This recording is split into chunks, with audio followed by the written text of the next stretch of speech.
Hi guys, this is App Unwrapper. I'm back with Genshin Impact and it's update 4.7. I'm gonna do Sigewinne's, I don't know how to pronounce her name, her story quest. Let me do this, keep forgetting.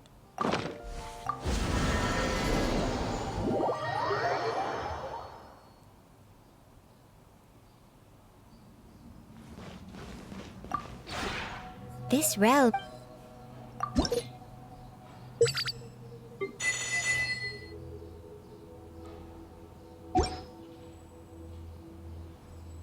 If you ever haven't.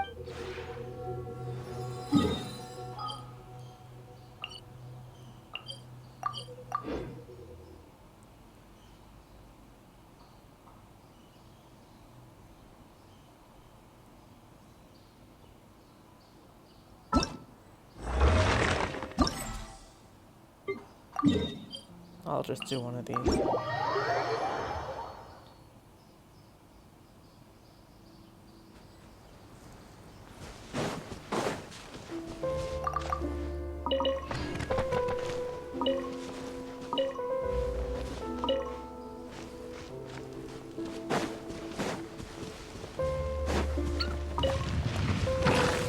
Gather!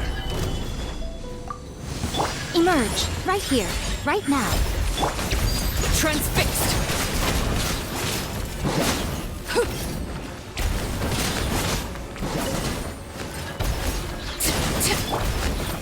Solidify! Yeah.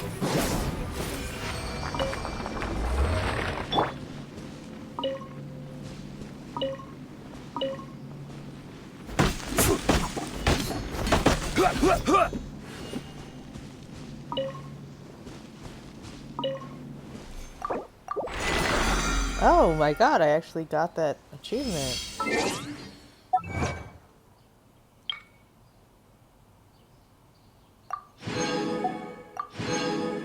Wow.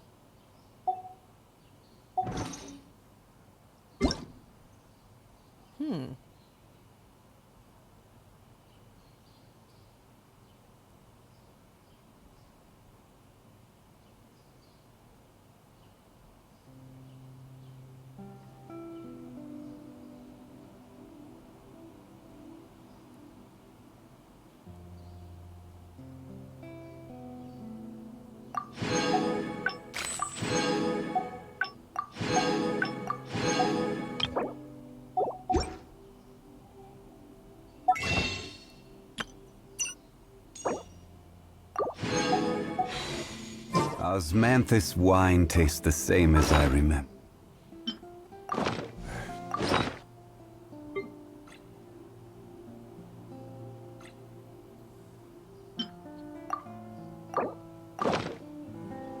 Emerge! Right here.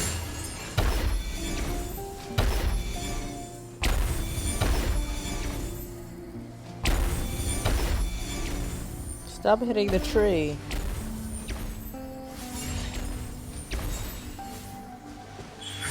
Right now. Emerge!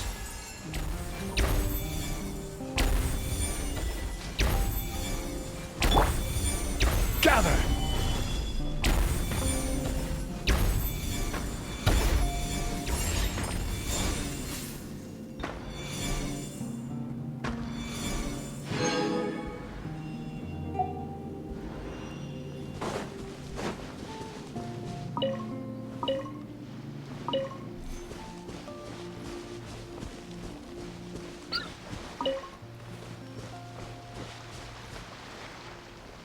Okay, let's go do...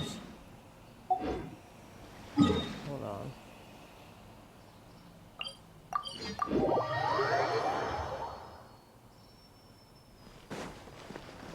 Add ast.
popular today. Wonder what the occasion is. Butterfly Dew Cosmetics now on sale. Huh, looks like it. Oh, Sigewinne's here too! Sigewinne. Hey there, Sigewinne! Hello there, Traveler and Paimon. I hope you're keeping yourselves fit and healthy. You bet we are! So anyway, what are you doing here, Sigewinne? The Duke insists I take regular vacations in the Court of Fontaine. This one just so happened to coincide with a promotion for a new skincare product, so I came over to take a look. I like to keep up with the latest industry developments when I can, to help me with my magazine articles. Wait, you write? For a magazine? Which one? It's called Beautés en Fleur, and it's run by the Fontaine Beauty Association. I've done lots of articles about skincare for them, using the pen name Maritime Flower. Oh, wow! You're a maritime flower? If Paimon's not mistaken, you're one of the leading figures in the Fontaine Beauty Association! What's so weird about that? Everyone loves beauty! I really like this role. The staff at cosmetics shops are always so polite, and as long as I wear a big smile on my face, I always get the best customer service. Well, they sure don't want to make an enemy of the maritime flower. Obviously, it's because of Sigewinne's love for beauty. Still a leader of the Beauty Association? That's incredible. The truth is, I study this field because I cherish my own appearance. It has nothing to do with being beautiful or not. Oh, the words of a master beautician defy comprehension! Oh, wait, you're saying that natural beauty is the highest form of beauty, right? Not really. Actually, Melusine aesthetics are very different from human ones. We don't view humans based on their appearance. If I had to describe our approach, I'd say it's based on cuteness. Oh, really? Yep. Still, I really value my current appearance, and in the process of taking care of it, I've ended up learning quite a lot about skincare and stuff. It turns out, my knowledge and experience is pretty popular with beauty product lovers. It came as a big surprise to me, though. Oh, Paimon gets it now. But speaking of your appearance, how come you look human anyway? Are you like only half Melusine? Ooh, wait, sorry. That was probably really offensive, wasn't it? No, I don't mind. I'm not mixed, though. I made a decision to turn myself into this form a very long time ago. If you're interested, I could tell you the story. A shape-shifting story? Oh, heck yeah, of course we're interested! The hell? Once upon a time, long ago, humans rejected Melusines, and Melusines feared humans. There was one Melusine who became fascinated with human medicine, but no human wanted her help. And there was one girl who liked Melusines, so no humans would make friends with her. So, the Melusine became the girl's friend, and the girl became the Melusine's patient. Your checkup's all done. You're still in perfect health. Thank you, Dr. Melusine. In this game of doctor and patient, a friendship was born. Then, one day, the girl fell ill. The Melusine was the only doctor to arrive on time, but the adults sent her away. Scram! Melusines can't be trusted! So just because I'm not human, I can't save my best friend? In desperation, the Melusine approached the frightening witch. She begged and begged until she got a reply. If you take this potion, concocted of sin, you will gain a human face and grow human limbs. But then, you will lose everything that attracted this friend of yours to you in the first place. Can you accept that? The Melusine did not hesitate for very long.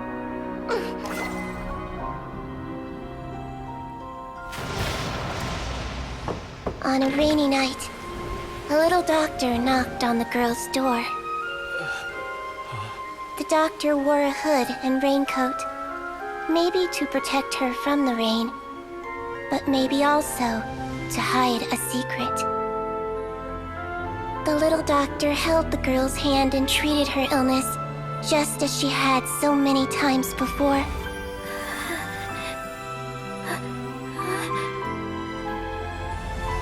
Dawn came, and the little girl's condition improved. But the little doctor was long gone, for she knew her friend would never recognize her again. And so, since then, I've lived my life in human form. Most people who know me just think I was born this way. She should have told her friend. What the hell? Ooh. A witch? A potion? Why does this sound like a fairy tale? Trust me, it's a true story. Must be the way you told it then. It just sounds so... Yeah, not every Melusine would take human form to save their human friend. That must have been a huge decision. Treating patients is a doctor's duty. We must always find a way, even when the going gets tough. Ugh. It's so crazy that they turned you away just because you were a Melusine. Especially when their daughter was so sick. Well, sometimes appearance can be a real barrier. But that was a long time ago. I like how I look now anyway. Paimon too! You're super cute this way. Attention customers! Thank you all for waiting. Now, on behalf of our skincare partner, I'm delighted to announce that our exciting new product is now officially on sale. Well, there we go. Let's have a look, shall we? Paimon, if you want to buy any skincare products, I'll be happy to give you some suggestions. Really? Personal advice right from a leader of the Fontaine Beauty Association? What an honor! Allow me to introduce our newest skin lotion, Butterfly Dew. I'm sure many of you have already read about this product's trials in the newspapers. To say that it improves skin quality is an understatement. This product gets its name from the way it transforms your skin and makes it glow anew, like a butterfly emerging from its chrysalis and spreading its wings for the first time. We are thrilled to have the inventor of this fantastic product with us here today. Please welcome Mr. Rawat, a researcher from the Fontaine Research Institute. Now, without further ado, I'll hand over to Mr. Rawat to tell you all about what Butterfly Dew can do for you. Thank you. Hello, everyone. I'm Rawat, and I developed Butterfly Dew. Wow, what a looker.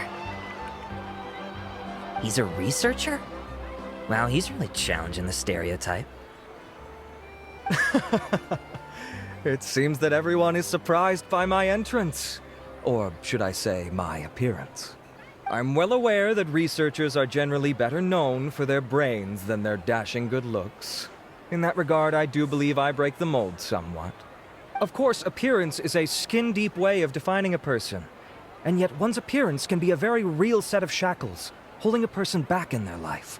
It can rob a young person of their self-confidence when applying for a job, dissuade a young lady from approaching the one she loves. Our actions are at the mercy of our appearance, and we slowly become the very person that the outside world sees us as. But what if I told you that those shackles can be broken? If our appearance prevents us from changing, then let us first change our appearance itself. Wash away moles, birthmarks, and wrinkles, and they can no longer rob us of our confidence. Replace them with luster and radiance, and we shall never again hang our heads in shame. That is why Butterfly Dew exists. Its mission is to allow us to shed our pupae, undergo a complete metamorphosis, and embrace a new life. Well, whether it actually works or not, after that speech, Paimon's already sold! Mr. Rawat, could I ask if you've used this product yourself? Of course, I tried it many times while I was testing it. You can consider me a product ambassador. Wow, then it's sure to work! Still, I don't expect to convince you just by blowing my own trumpet. So, could I get a volunteer from the audience to try it out? Oh, Paimon volunteers!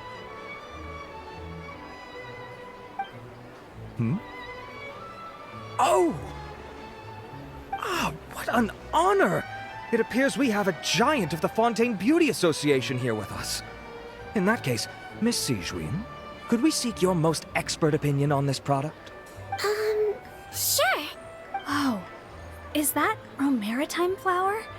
They say she's the pickiest user of skincare products in all of Fontaine. Here you go. Well, it's very kind to the skin, and the absorption rate is high. Even for Fontaine, this is a first-rate product. Wow, now that's high praise! I'll take one. Any discounts? All right. Well, all that remains for me to say is, Butterfly Dew is now on sale! Think we should buy a bottle too? Aww, really? Well, it's still good to care for your skin though, right? Paimon definitely feels kinda rough from being exposed to the elements all the time. And if you're worried about whether it's the right product for you, well, luckily for us, Sigewinne's here, so we can get an expert consultation.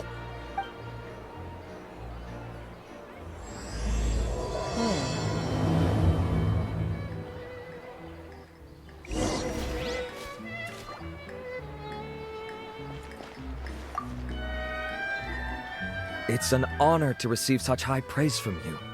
To be honest, I was also hoping you might be able to point out some flaws in the product so I can keep improving it. With most skincare products, the pros and cons only become apparent with long-term use. Yet, this one has instant benefits, improving skin quality without any obvious side effects. It's one of a kind. Don't worry though, I plan to keep using it, and I'll publish regular reviews in Beautés en Fleur. You can read my thoughts there. All you need to do is subscribe. Oh, I was hoping for a more casual conversation, but you are a beauty association leader after all. I understand if you want to keep this professional. Sigewinne! Oh, excuse us, Miss Beauty Expert. But do you think this product is a good choice for me and her?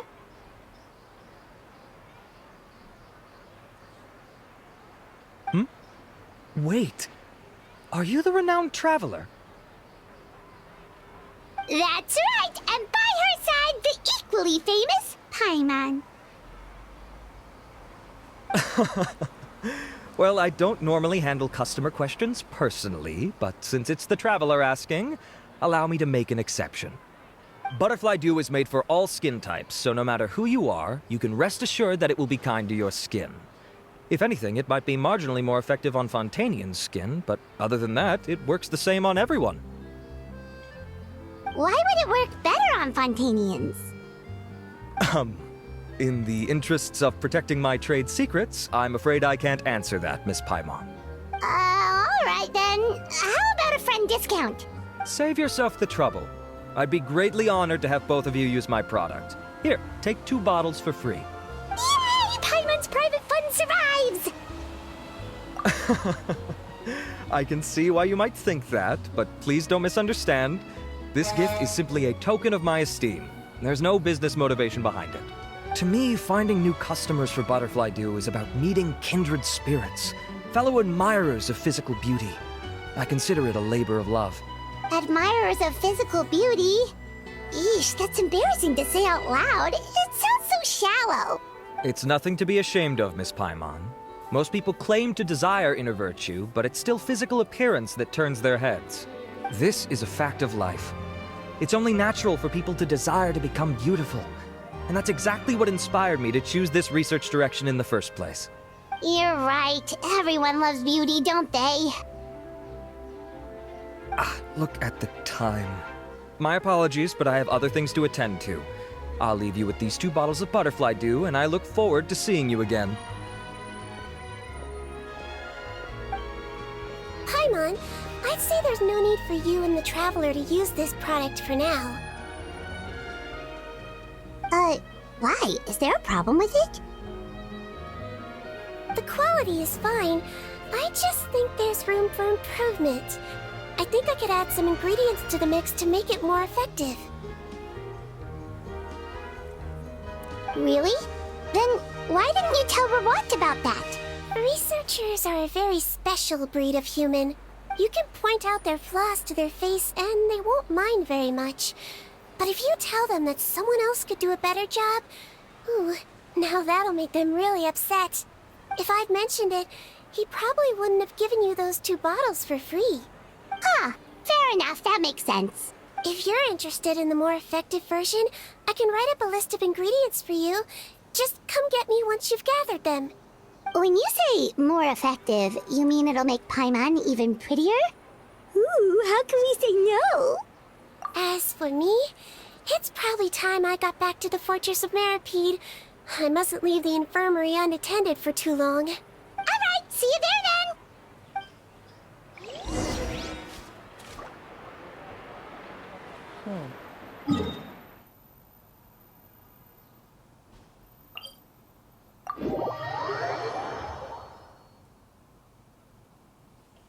Yeah! Skyward! Scatter! Just up ahead, Traveler! The ingredients for Sigewinne should be nearby!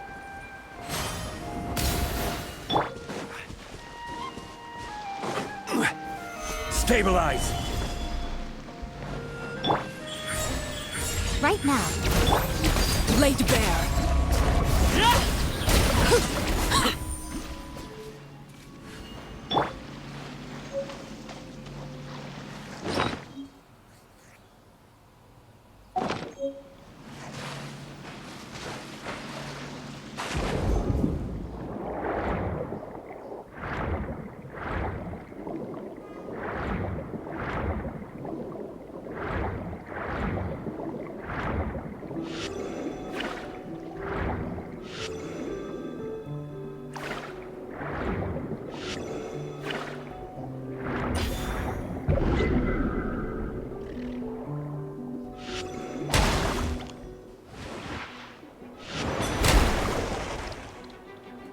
Great! That's everything! Let's head to the Fortress of Maripede!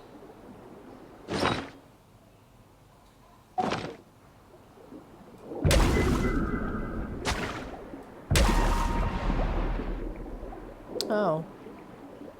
No drops.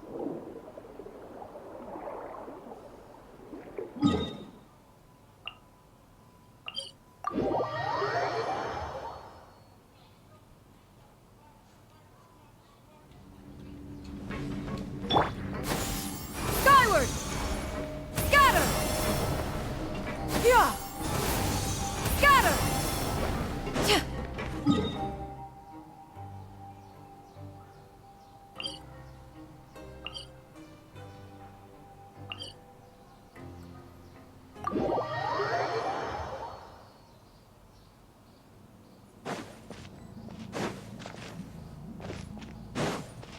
Yeah!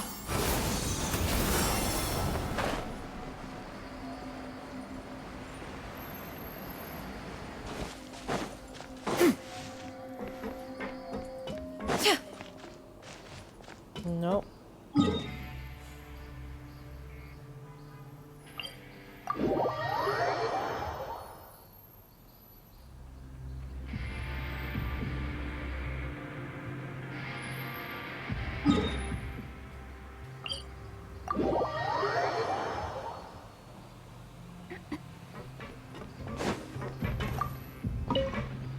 Yeah! Skyward! Scatter! Scatter!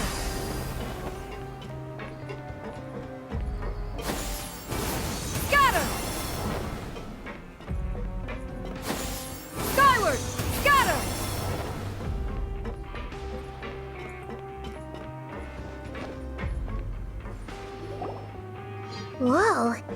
infirmary is packed. Please, you have to believe me. I saw it with my own eyes last night. Another me. He looked exactly like me. Got it? Okay. I've written down everything you told me. Now, I have a few tests to run. Take a deep breath, and don't worry. It's nothing to be nervous about.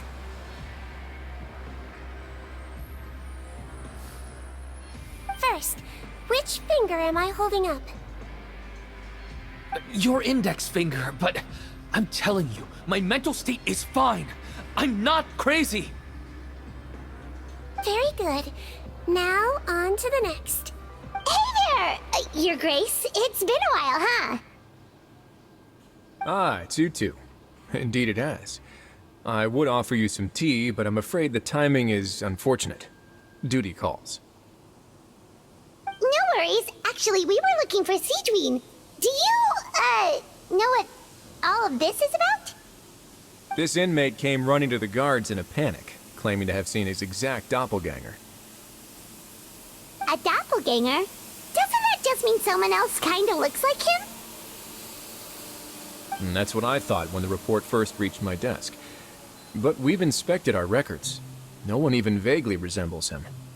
Considering how certain he is of what he saw, I can only surmise that he's having some mental issues. So I brought him for a medical evaluation. Alright, very good. Take a sip of water and rest for a bit. Evaluation complete. I couldn't find any symptoms pointing to a physical condition. I see. So do you still believe there's more likely to be an issue with his mind than his body? I have to assume so for now. Psychological issues are more difficult to detect. At this stage, we can at least confirm that he is in command of his cognitive faculties. The rumor mill will go crazy if word of this gets out. Guards, take him to the ward for a period of observation. The Marechaussee Phantom has requested my cooperation on a case, otherwise I'd deal with this myself. Sorry for the trouble, head nurse, but I'll have to leave this to you. No problem, Your Grace. I'll add him to my observation list. By the way, we have a couple of guests here who've made the trip just to see you. I imagine it must be important. You probably won't need to add them to your observation list, though. Oh, Traveler! Paimon, it's you! Hey there, Sigewinne! It's actually not that important, but... I'll be in my office if you desperately need me. Goodbye for now. Okay, bye-bye! So, Sigewinne... Would you mind waiting for just a moment? I have another patient to see. Just find an empty bed and take a seat. I won't be long. Oh, sure! Sigewinne, we've brought him. And he seems to have taken a turn for the worse again. Okay, don't panic. Let's start by sitting him down here. Paimon had no idea how busy it can get for Sigewinne. Maybe now's not the time to ask for her help with skincare. Good point. Besides, it might actually be interesting to observe her at work. Well, this could hurt, so I suggest you take a deep breath first. Did his face melt? What happened to him? It's anyone's guess. His face melted off shortly after arriving at the fortress. But since he's a serious offender, he can't be allowed out for medical treatment. Best we can do for now is ask the head nurse to give him something to manage the symptoms. Oh, this is gonna be awkward. We still need to bring him to the Marechaussee Phantom for questioning. What if he scares them half to death? Will that be our fault? The Marechaussee Phantom? Does this have something to do with the case Risley's dealing with? Yup, it was a huge case. They bagged a few dozen crooks in one fell swoop. And this guy's the baddest apple of the bunch. He harmed countless people. And now, it looks like it's all finally catching up with him. You done gawking? Not yet. I need to check the severity of your ulcers to decide the right dosage. Don't worry. We Melazines have a very different sense of aesthetics from humans. To me, he just looked like a little kitty with slightly scruffy fur, but still just as cute. Don't patronize me. Do I look like a kid to you? Just give me the meds and let me out of here. I already missed my cell. Hey, lose the attitude. You dare talk back to our head nurse like that again, your days are numbered. Oh, it's fine. Okay, I'm going to apply the medication now. Tell me if it hurts, alright? Look how nice Sigewinne's being. And he still talks to her like that? What a nasty piece of work. Can I leave now? Wow, not a peep. What a brave little guy. Thank you, Sigewinne. And I apologize for the trouble. So, Traveler, Paimon, did you bring the ingredients? We did, but we don't want to interfere or anything. You're busy saving lives here. Oh, don't be silly. I agreed to it, didn't I? Just hand me the ingredients, and I'll make some time to whip it into the improved version for you. Take a rest here if you want. Or, if you're not tired, I hear they're holding a new pancreation tournament in the administration area. Or alternatively, is there anything we could help you with, Sigewinne? That's right! Let us help you out! It's the least we could do! Good point. Kind-hearted humans start to develop guilt if they accept free help from others. Don't worry. I'll take a look at my schedule. I'm sure I can find something to treat this condition. I gotta warn you, though, it'll be tiring work. So I suggest you take a break first, then come back and see me when you're ready.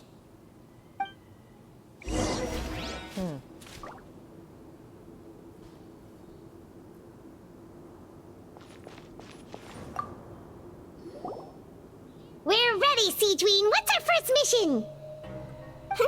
I found the perfect job for the Traveler. First, I'd like you to lie down in this bed.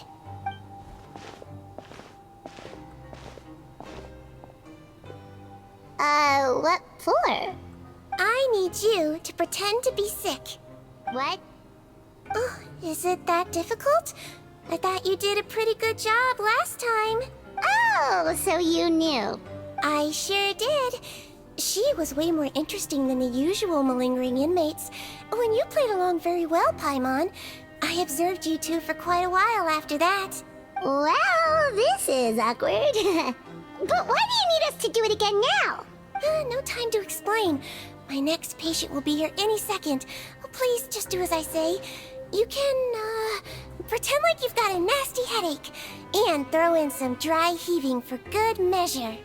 Okay.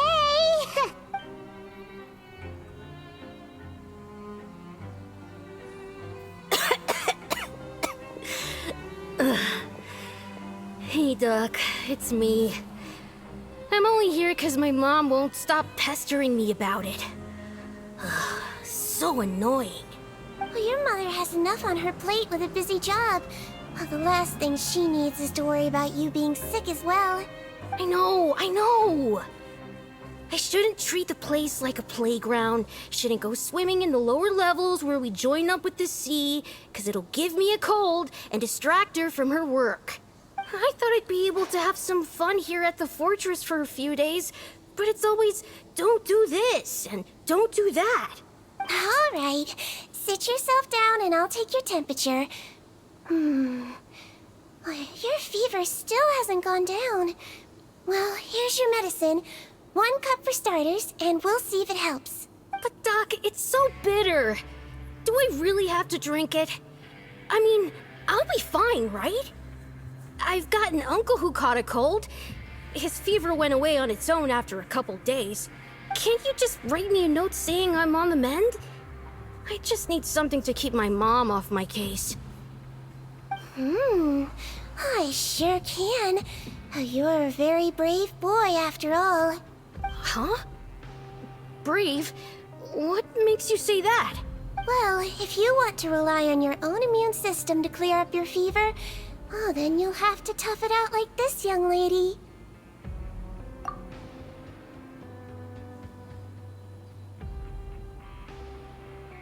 Hang in there, Traveler! Are you gonna puke? Paimon can get you a paper bag!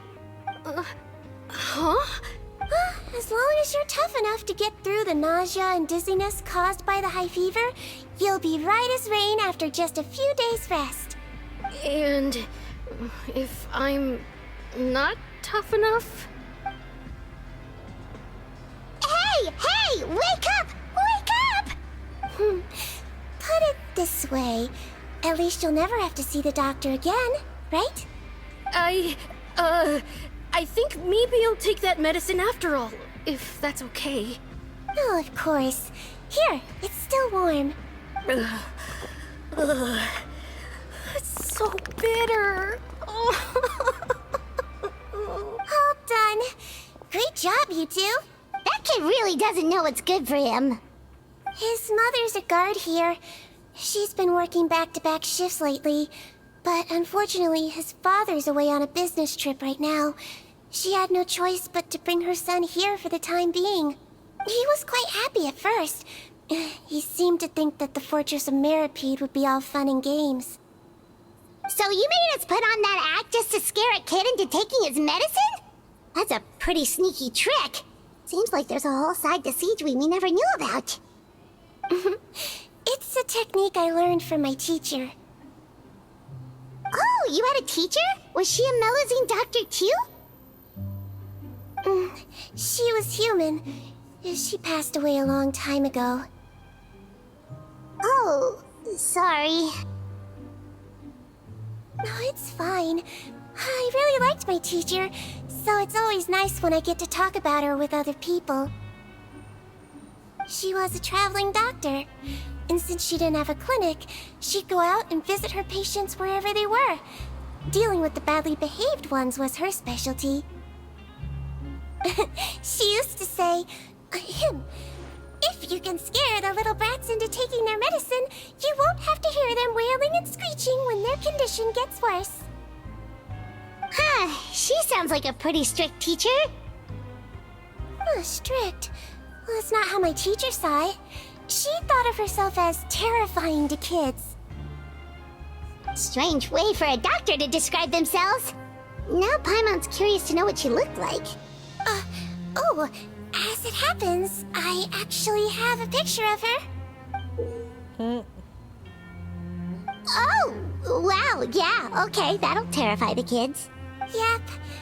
All the children she treated thought she was a witch. Why does it almost sound like you're envious of her? Oh, because I am. If she was here, all the children would take their medicine without any need for tricks. A doctor who looks like a witch.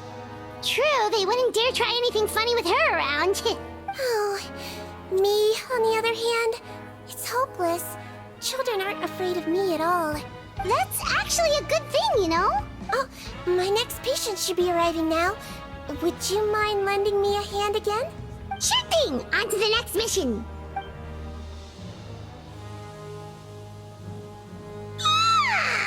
Is it nighttime already? That flew by. You really have a busy job, Sigewinne. Well, thanks to you two, it was much easier today. Aww. Should we get some rest? It's getting pretty late. Oh, there is one last thing.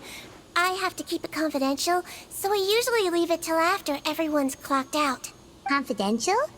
Are you sure you can tell us? Well, it's fine. You're not living here anymore, so it's okay if you know. All it is I have to prepare some ingredients to make healthy meals with. Wait, you mean those healthy meals?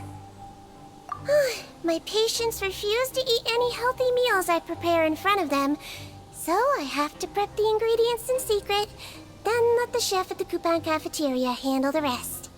Considering even the chef's version makes people uneasy, it really makes you wonder what's in it. You want to find out? I can teach you how to make it. That way, if you ever suffer from exhaustion on your future travels, you can prepare a healthy meal for yourself. It's really good for you, you know. Sure? Guess we can help out one more time.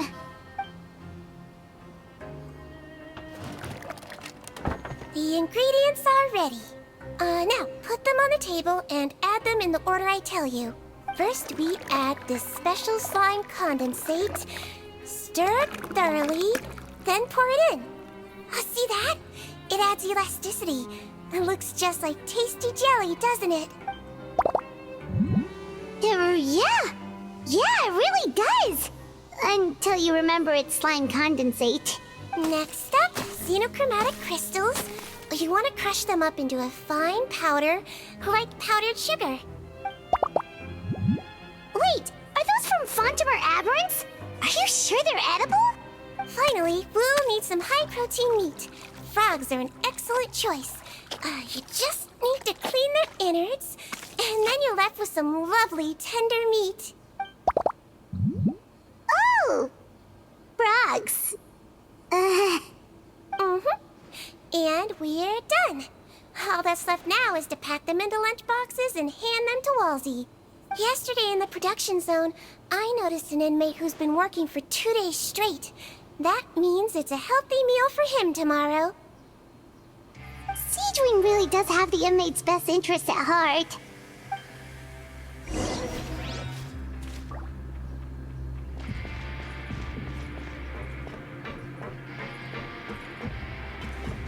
They call him Walsey now?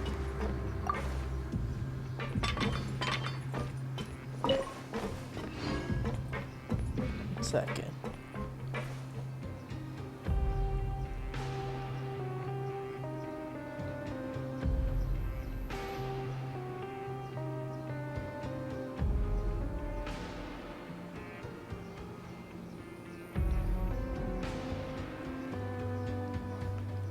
Walsey.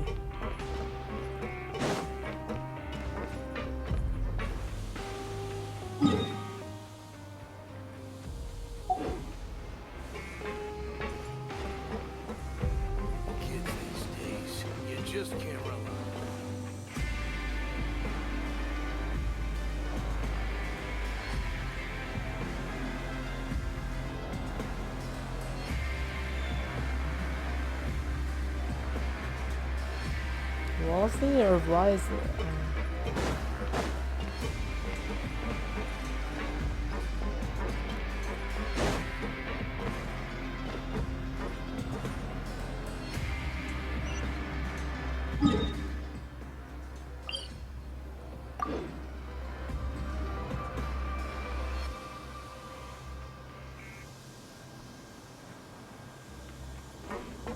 Yeah!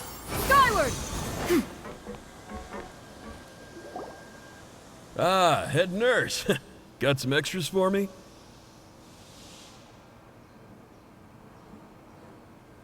Just the one today. The serial number's on the lid. Sounds good. I'll make sure it gets delivered. Sounds like they're talking in code. Thanks for your help. Oh, it's no trouble at all. I only wish I could do more. You work so hard for all our sakes. I'd happily lose a little sleep if it meant helping you out. That won't do. If you reduce your sleeping hours any further, your health will start to suffer. All right. Nurse's orders. I'll do as I'm told. But you take care of yourself too.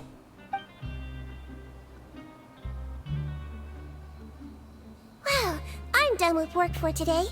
Thanks for helping out, you two. Seems like the guards and staff here have a lot of respect for you, Sigewinne. In just one day of helping you with your work, it feels like we've done a lot for the fortress. Head nurse, please, wait. I'm sorry to disturb you this late at night, but I think you'll agree, this is urgent. Okay, just relax and catch your breath. What's the matter? The guard at the observation ward, Odilon, he told me to pass on a message to you. One of the inmates there, the guy suffering from possible hallucinations, well, he seems to have made a sudden recovery, and now he wants to apply for permission to leave the ward. Huh? Already? You were right to tell me. I'll have to examine him and make sure he's well before we discharge him. Looks like we've got one job as medical assistants left. We'll come with you.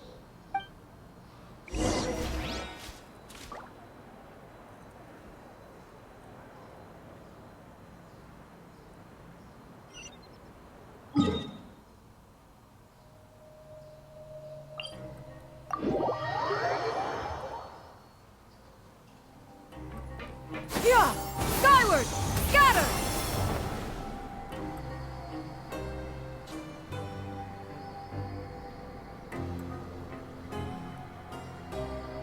Yeah! Skyward!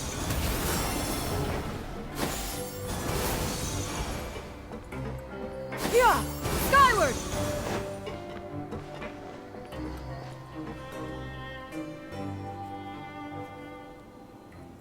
Ah, head nurse, you're finally here. I'm so sorry for all the trouble I've caused you, but I believe I've now made a full recovery.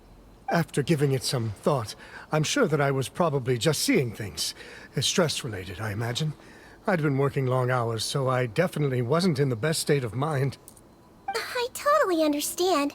Still, I have to give you an examination before I can discharge you, okay? So, take a deep breath and don't be nervous. It'll be the exact same procedure as we did this morning. We can start whenever you're ready. Again, so sorry. I was in such a state this morning, I barely recall anything. Would you mind taking me through it again? Oh, not at all. It's a lot to remember. First up, we have a little cognitive test. Just concentrate and you'll be fine. To start with, which finger am I holding up? Your pinky.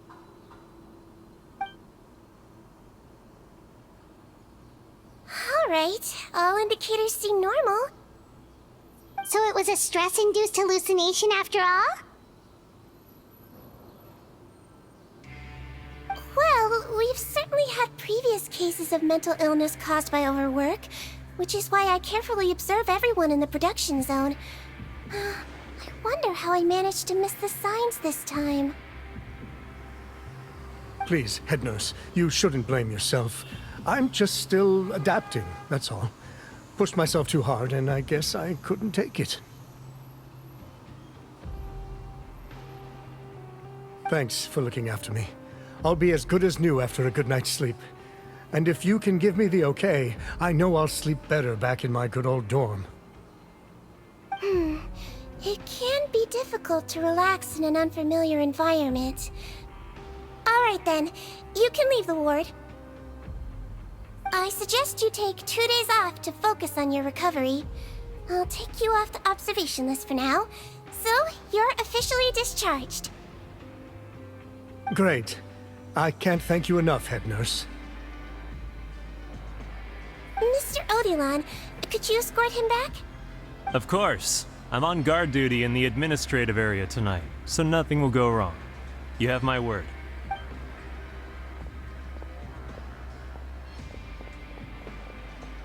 Guess you're finally done for the day now, huh? Yep. But I still haven't gotten around to making that improved lotion for you yet. Oh, no rush! Seriously, it's super late now. You should go get some rest too. Well, tomorrow it is then. Good night, Traveler. Good night, Paimon. Hope you sleep well. Oh, don't you worry. We will. After a productive day of work, we're both gonna sleep like a log. Yeah, sleep tight, Sigewinne. See you tomorrow.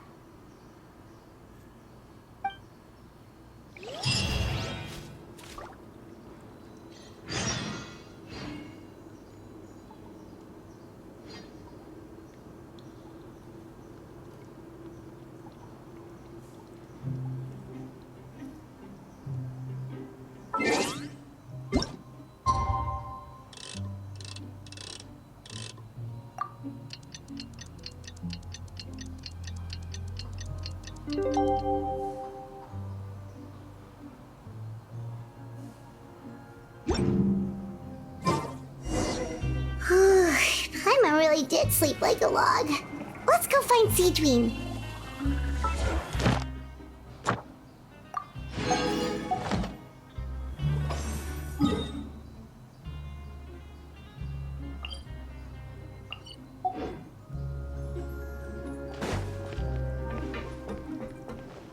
Yeah! Skyward! Scatter! Yeah! Skyward! Scatter! Yeah! Skyward! Scatter!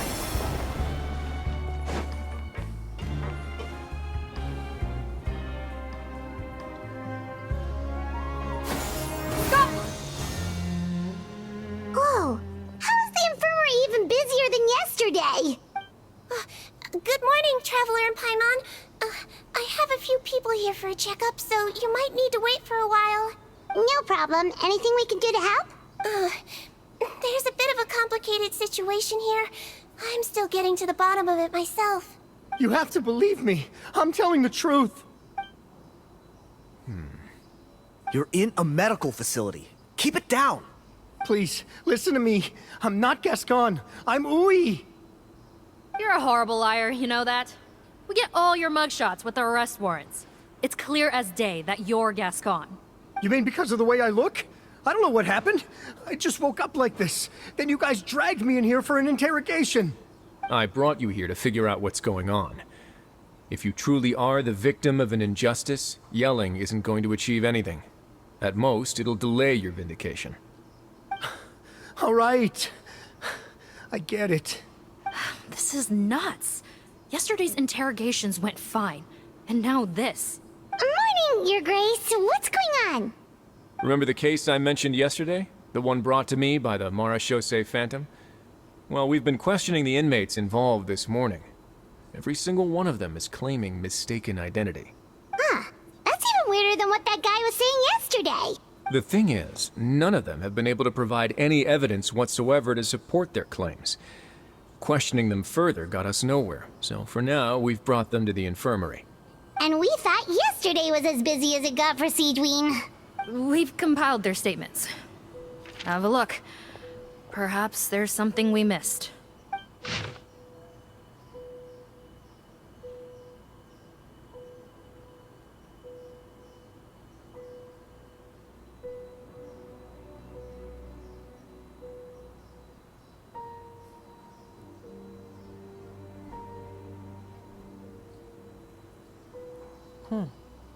Wait.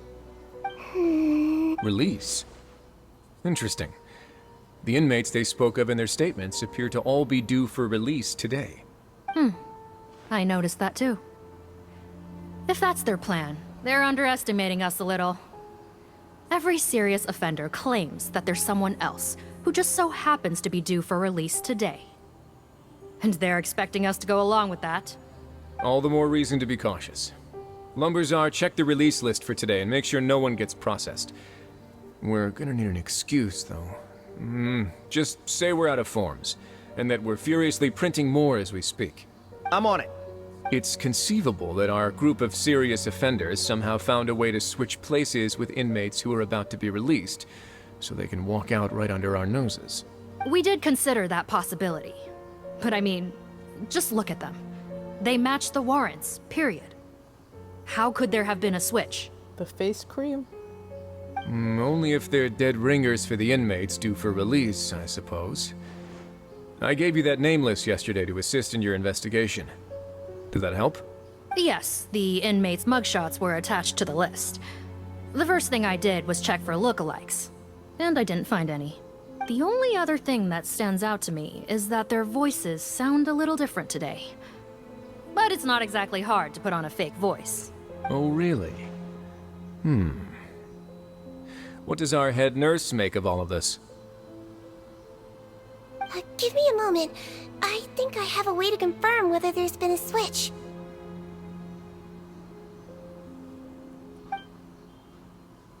I know, it's not time to change your dressing yet, but please bear with me.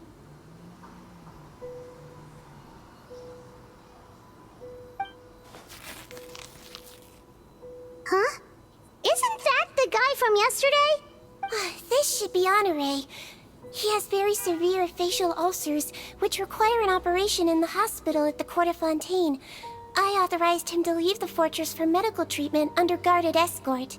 Yes, like I told you. I'm not Putton. I'm Honore. So there has been a swap.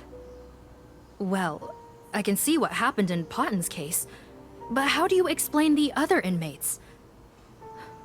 You're not telling me their souls switched bodies, are you?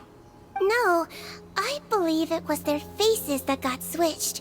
The method is a bit like replacing a tooth. Take the bad tooth out, put a false one in. And actually, I think I can prove it to you. Traveler, Paimon, do you remember Eric from the other day? Yeah, sure do. Then you can be my witnesses. To start with, please fetch the inmate who claims to be Eric.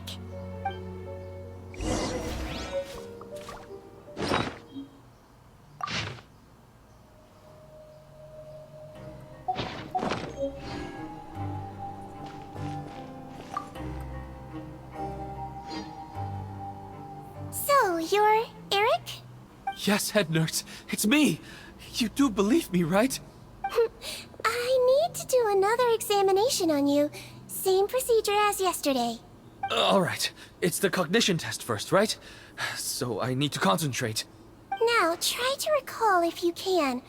The last time we did this test, which finger did I hold up? I believe it was your index finger. But that means... Huh? So basically, last night the Eric who said he saw another him suddenly recovered and applied to leave the observation ward. Sigewinne did another test before letting him leave, but that time she held up her pinky finger. Huh?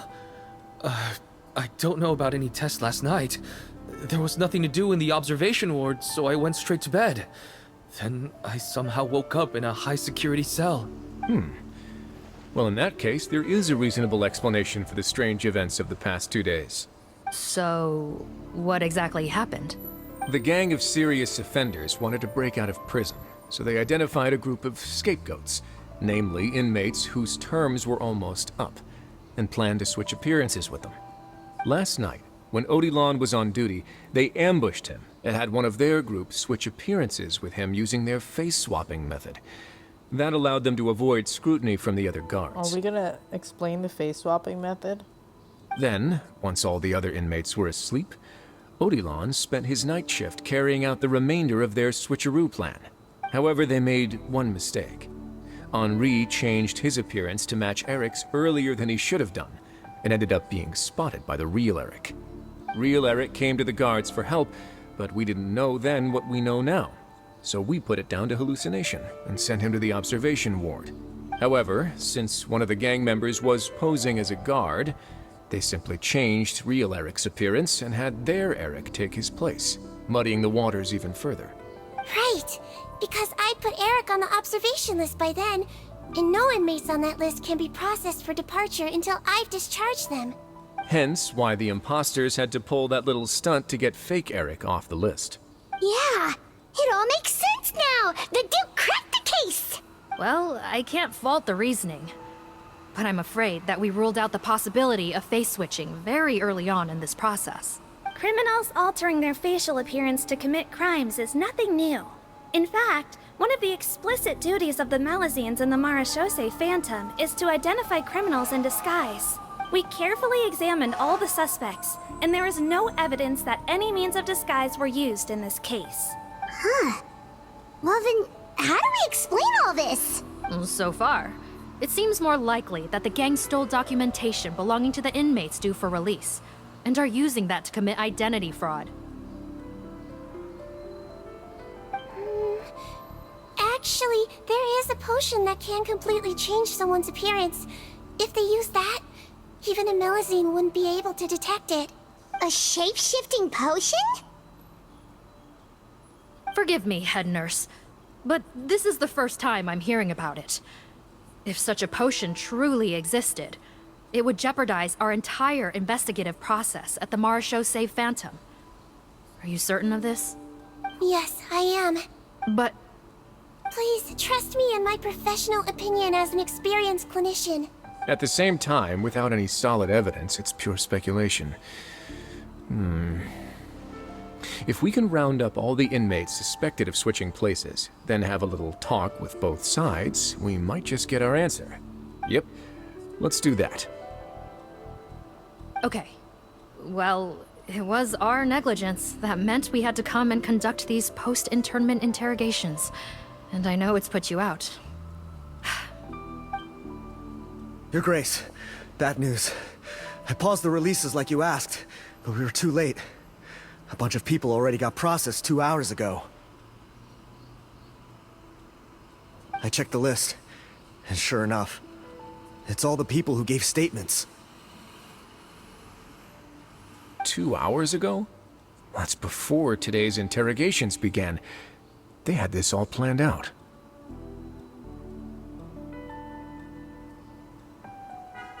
So there really was a switch after all.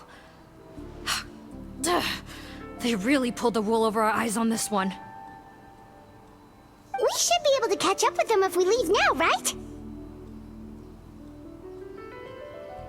Not if that potion is real. They can just switch faces again after leaving the fortress. And if the Marishose's Melusines can't even spot them, we wouldn't know where to start searching. Yikes! So we're at a complete dead end!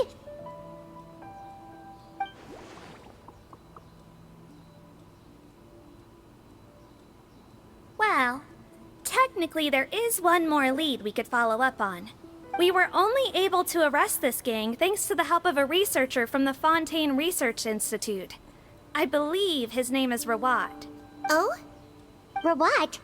Isn't that the handsome guy we met at that skincare promotion? Handsome? Maybe from a human point of view. I just remember that he specialized in potions. One of the crimes this gang is charged with is the manufacture and sale of illicit drugs. According to Mr. Rawat, they appear to have stolen technology he developed through his research and used it in their operation. At first, he thought it was a typical case of intellectual property infringement, and he tried to negotiate with them. But once he discovered their criminal operation, he reported them to the authorities. Thanks to his report, we were able to swoop in and arrest them all in one go. What a hero! Bet that took courage on his part. No doubt. This is worth following up on. As the one who snitched on them, it's highly likely that Rawat will be targeted by the escapees. That aside, since he's negotiated with them in person before, there's a chance he'll have some additional information for us. Understood, Your Grace. My team and I will head to the Fontaine Research Institute right away. In the meantime, please keep an eye on the face switch victims for us. Of course. Miss Morgan, I'd like to come along and help you catch these criminals. Huh? Why's that? Well, I'm the one who discharged the fake Eric last night, so I feel partly responsible. Don't say that, head nurse. Your focus was on the inmates' health, and rightly so. We can't ask you to help with arresting criminals. That's our duty. I also have a more personal reason. Potton is a patient of mine, and if I don't get a new batch of medicine to him in time, his condition will get much worse. Look, head nurse, I completely understand where you're coming from. But arresting criminals is dangerous business. And if anything happened to you, none of us can afford to take on that responsibility. Don't worry, I can defend myself just fine. You say that, but still... If I may, Miss Morgan, Sigewinne is the one who raised the potion hypothesis, and I'm sure she has far more expertise on the topic than your team. My suggestion would be to bring her with you. And if you really are worried for her safety, then... Ah, there you go, right on cue. Knew I could count on you. Okay. Well, since this plan has the Duke's blessing, far be it from me to refuse. We should head off immediately. Time is of the essence.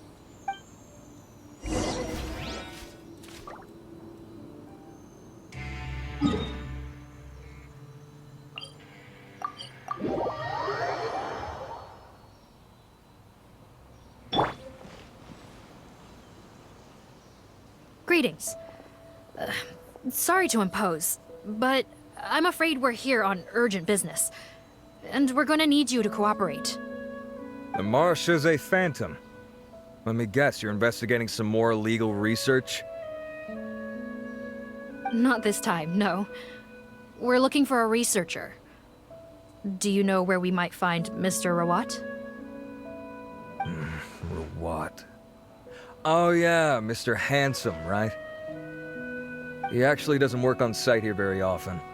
There's a handful of researchers in the nearby area who know him pretty well, though. You can see what they know. Just a handful? Paimon figured he'd be the most popular guy around. Well, I guess you could say he's popular, at least on a superficial level. He's blessed with good looks, so he tends to make a good first impression on people. But in all his time here at the Fontaine Research Institute, I don't think he's ever had a single deep conversation about his research with his peers. That's no way to make real friends around here.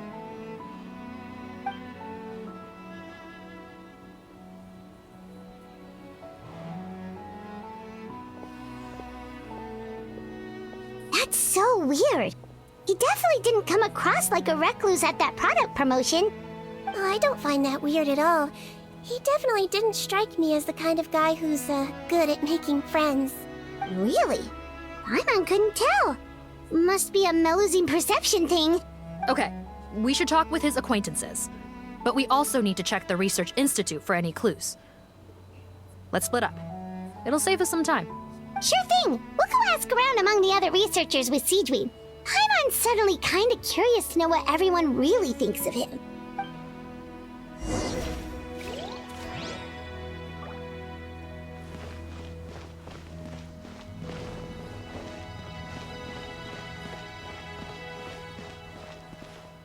Wait, what?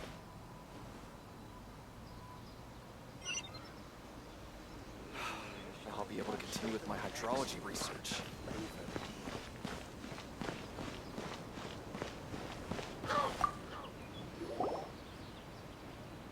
Excuse us, are you Audrey? That's me. What is it? Are you close friends with Rawat? We're trying to find out where he is. Close friends? You mean because I told him I had feelings for him once? I doubt I'm the first or last at the Institute to make that mistake. Why would you single me out as a close friend? I should have known, really. Men like him, they just enjoy being surrounded by fawning women. They're not interested in a serious relationship. Okay. We were just kind of wondering if you might know where we can find him. Why would I know where he's at? I barely know him, and he probably doesn't even remember me. Ugh, this is getting annoying. Shall we go ask someone else?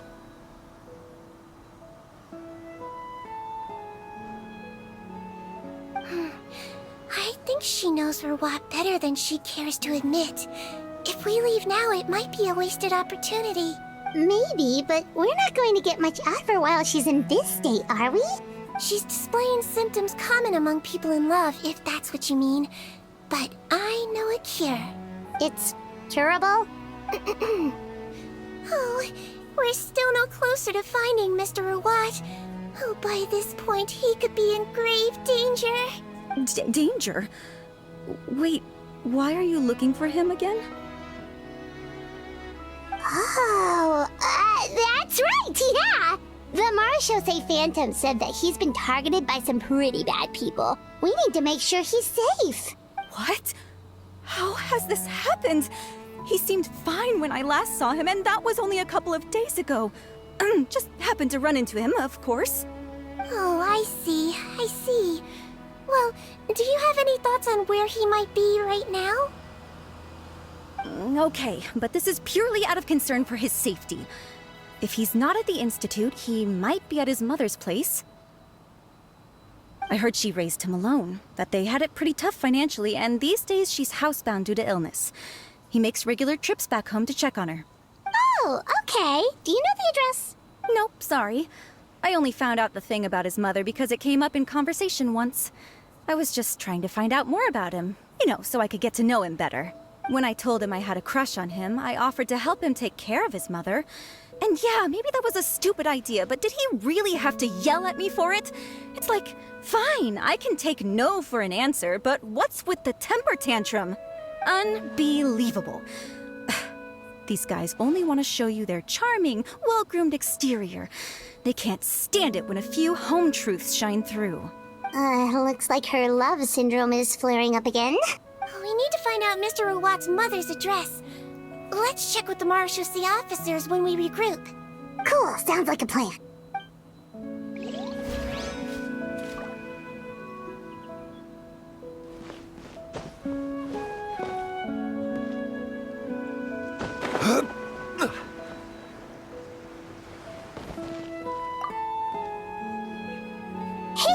you Antibes? What do you want?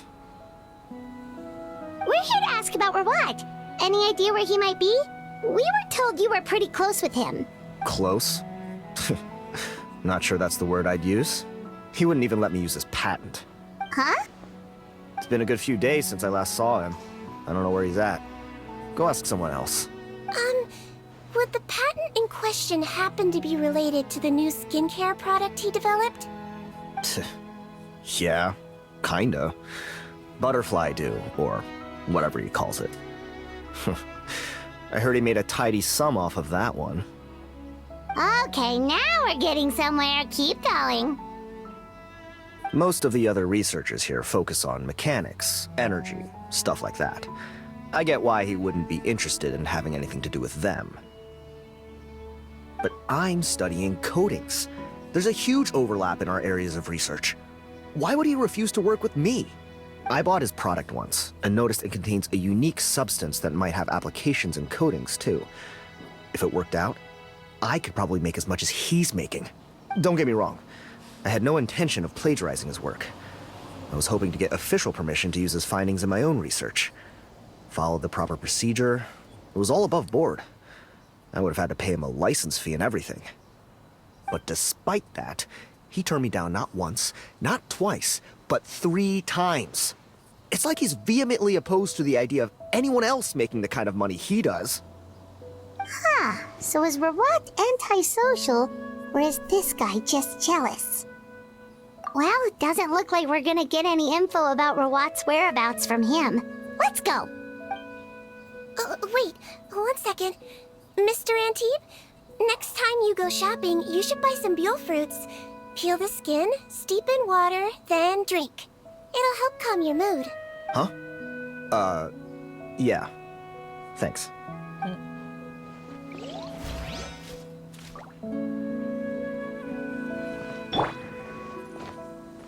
Yeah! Skyward! Skyward! Scatter!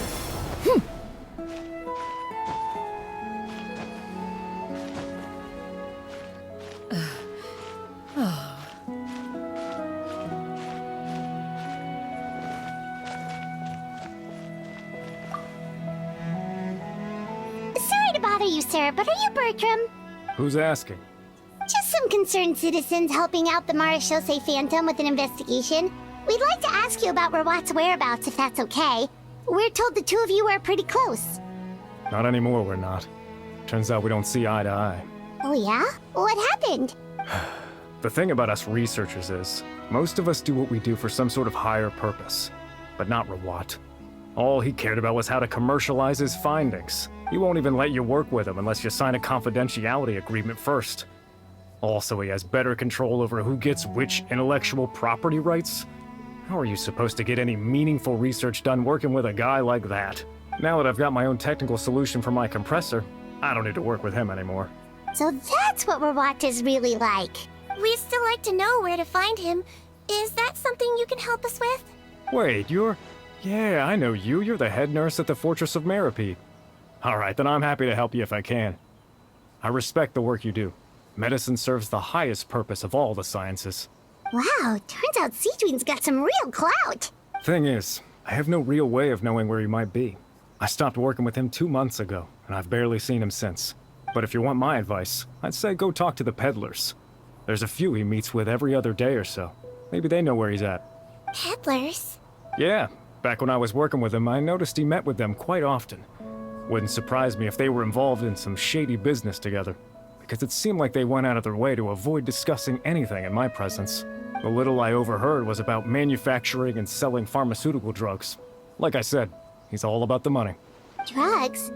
Doesn't he work with skincare products? Do those count as drugs? Who knows? I never cared to find out. He's the morgue rubber, not me. Thank you. You've given us plenty to work with. Welcome. Goodbye, and may we both reach new heights in our scientific endeavors. Well, that's all 3 researchers. Let's head back to the meetup point.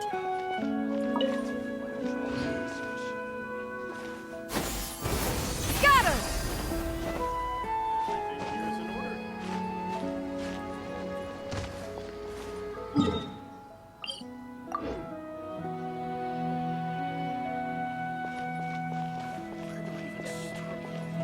Yeah! Skyward! You know, Paimon started out thinking Rawat was a handsome researcher with a friendly and cheerful personality. It's such a surprise to learn that his peers have a different impression of him. So what's your view of him now, Paimon? A handsome researcher whose difficult upbringing turned him into a profit chaser with a chip on his shoulder? So your thoughts about his appearance haven't changed at all? Well, his looks are kind of a big deal. At least in Paimon's opinion. How did such a handsome guy end up being so antisocial? Even with his difficult family background, it just doesn't make any sense. You can't judge a person solely based on their appearance. Head nurse. Traveler. I assume you've spoken with the researchers. What did you find out? Bertram mentioned Rawat's involvement with some pharmaceutical merchants. Do you know if he's registered any pharmaceutical brands? Since he was a whistleblower on such a huge case, I ran a background check on him. I don't remember there being any brands under his name. How strange. If he was so focused on commercializing his research and averse to sharing his technology with others, why wouldn't he have registered his own brands? Maybe he and his business partners needed to avoid public scrutiny? You think he may have colluded with the gang? Well, the crime was manufacture and sale of drugs, and that would certainly be in his wheelhouse. We can't rule it out. Isn't that pretty unlikely, though? He was the one who blew the whistle on them! Most children who come to me with tooth decay have suffered pain for a long time already, but they'll still try to hide the fact that they eat too many sweets. Grown-ups and children aren't so different in that regard. If you say so. I saw him when he came to make his report, and I certainly didn't get the feeling that he was the type to collude with criminals. Perhaps it's more likely that they were coercing him. You mentioned that he comes from a poor family. So, it's possible that the criminals approached him, asking for academic support, luring him in with the promise of riches. By the time he discovered who they really were, he was in too deep. They had leverage on him, so he was forced to keep working for them. I've seen it happen many times before. That does make a lot of sense. It would definitely explain why he was so unwilling to cooperate with his fellow researchers. No wonder he's so unsociable. He must be on edge all the time with a gang of crooks breathing down his neck. In that case, the situation could be worse than we thought. If Rawat was working with the escaped inmates, they're sure to know more about his whereabouts than us. Oh, there's a good chance they'll get to him before we do. Based on the information we've gathered so far, he was last seen 2 days ago. If no one's seen him since, maybe we're too late. 2 days ago? So he went missing right after that product promotion. That was the same day he reported the criminals, too. Not a good sign. Don't worry, everyone. I believe we still have a chance. Since he disappeared right after blowing the whistle, it's likely that he's gone into hiding. Yeah, he must have been worried that they'd come for him. All the more reason to find him as soon as possible. The only lead we have at the moment is his mother's house, which you mentioned earlier. Seath, think you can find the place? Yep. When you register a brand, the Court of Fontaine requires you to provide a legal address. The one Rawat wrote down was in the outskirts of the city. That should be the place. Okay, then there's no time to lose. Let's move.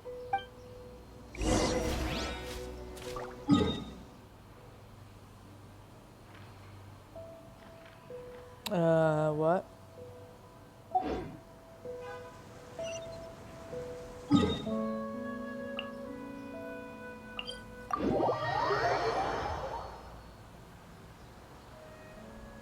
Yeah! Scatter! Yeah! Skyward! Scatter!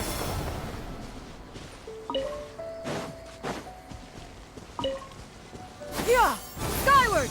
Scatter!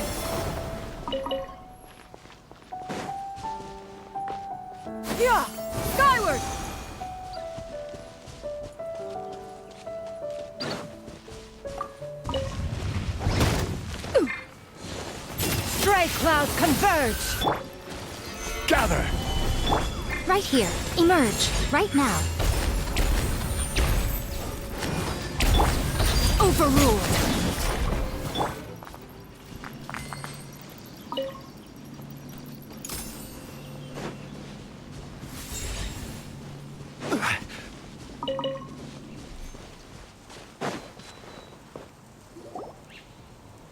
All right, this should be the house. I'm pretty sure this was the address. Okay. I'll knock.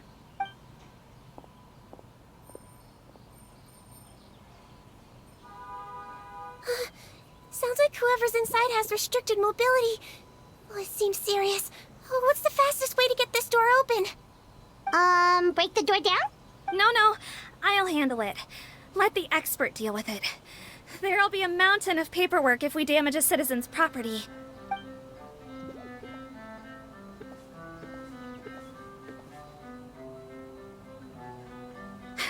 Calm down.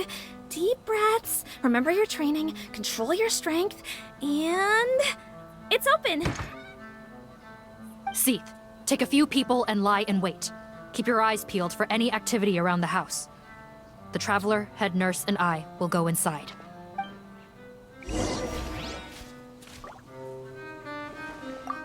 No, don't look this way. I'm supposed to be hiding, remember? Captain's orders.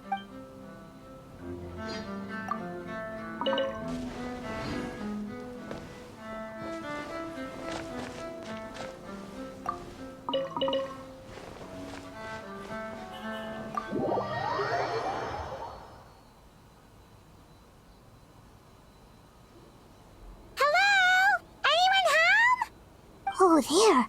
On the bed, there's an old lady. That's gotta be Rawat's mother, right? She doesn't look like she's in any state to be answering our questions, though. We could try, but she is very ill. We mustn't force it. Well, doesn't look like Rawat's here. She's the only one we can talk to. Yep. Allow me. Hello, ma'am. Might I ask if you're Rawat's mother? We are trying to locate him.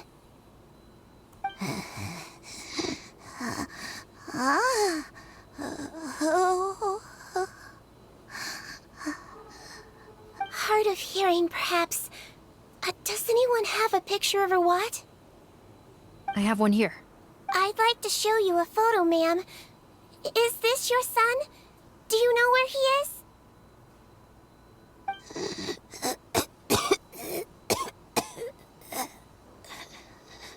Looks like this isn't gonna work after all. Well, looks like we're out of leads. If Rawat's not here, things are looking very bad for him. Is it possible he could have avoided returning here because he knew he'd be in danger? Maybe. But if so, where do we look next? Maybe we should take another look at the Institute. Yes, so. I suggest we all return there now. We found a good amount of useful information the first time, but perhaps there's something we missed. This is our last hope. Sorry, officer, but could I stay here for a while? This patient requires some care. Of course. Traveler, stay with the head nurse. You're technically here as her assistant after all. Also, I'd like some Marechaussee members to stay as well, and keep an eye on the area. Why's that? If Rawat knows how serious his mother's condition is, he will return. Got it. Okay. I'll tell the squad members in hiding to stay put and keep a lookout. Thanks for helping me out yet again, Traveler and Paimon. No problem. But when you say her condition is serious, do you mean... Yes. She's barely clinging on to life. Oh. Let me take care of a few things first. Could you pass me the towel over there? Yeah, of course.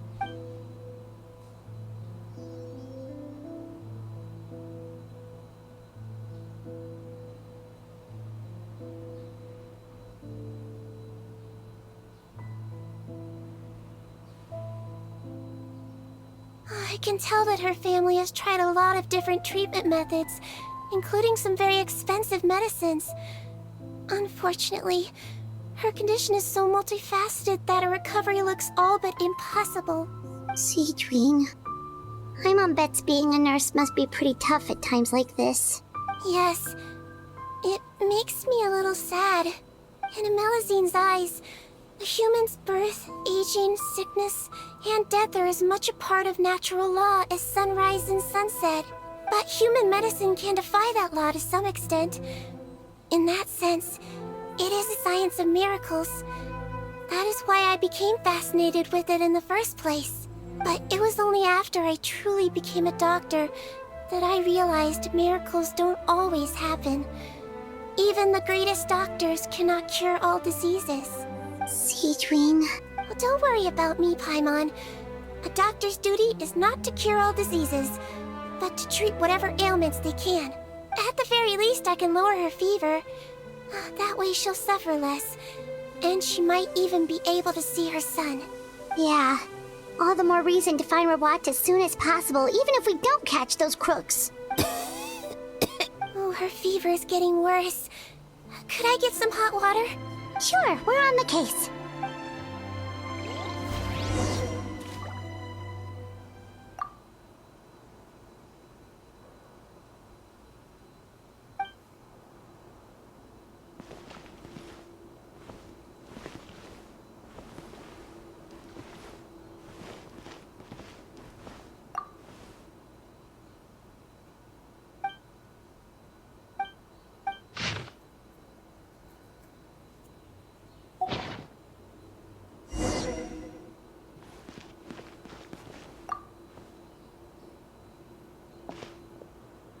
Found the hot water? Sure did. And look what else we found. Judging by this journal, it seems like Rawat has a private lab. There's a good chance he could be there right now. We gotta go tell Officer Morgan right away. Oh, that's great news. But hold on just a moment. The wet towel is ready. I'm giving you another injection. Are you feeling better now?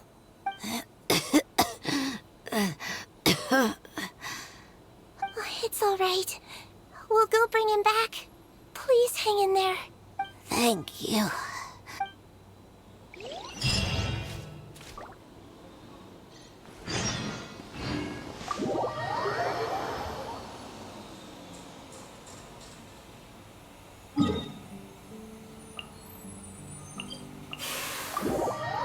Sorry about all the noise. Yeah! Skyward! Scatter!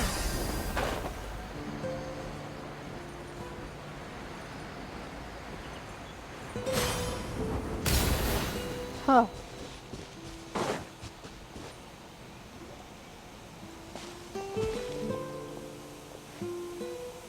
It's Officer Morgan! They're already here! We came as soon as we heard the news. I can't believe we were so careless. The most crucial information of all was hiding right there, in that room. And we missed it. Don't blame yourself.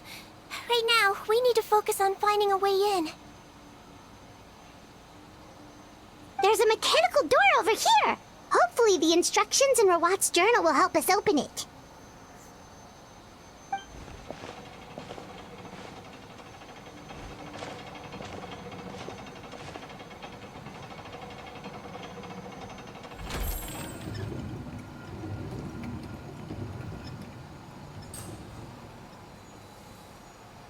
It's open. Let's go in.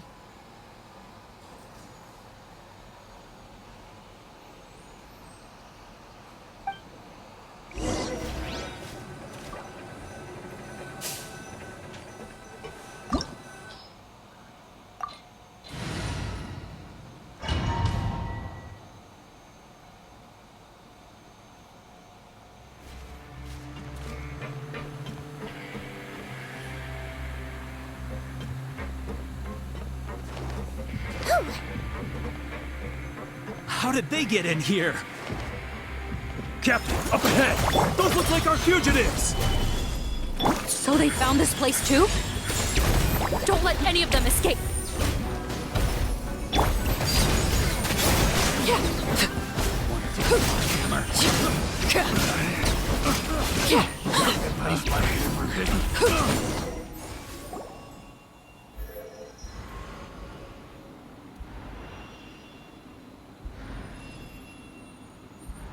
Captain, according to our list, many of the fugitives aren't accounted for.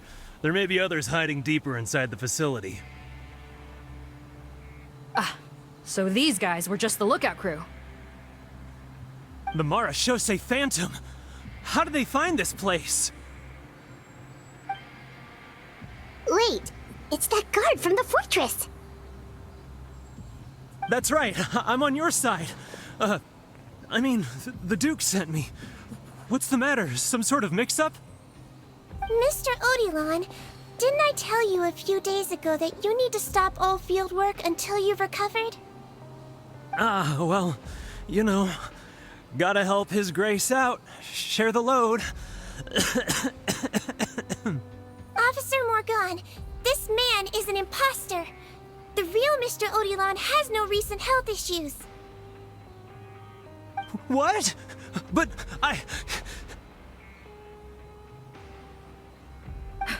Looks like the head nurse was right about the face-swapping method. Arrest them all! DuPont, stay here and keep guard. And watch the exit. If we're not back soon, call for reinforcements. Got it.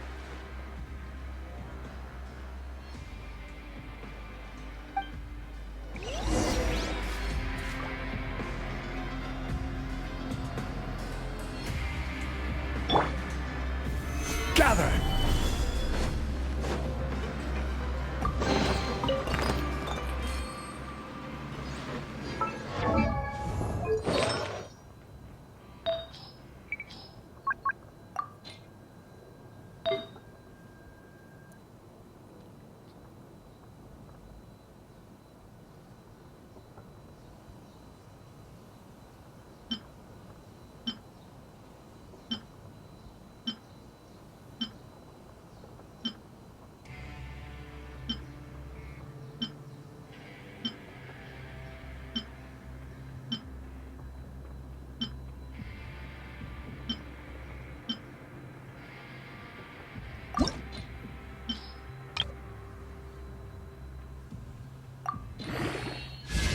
Oh.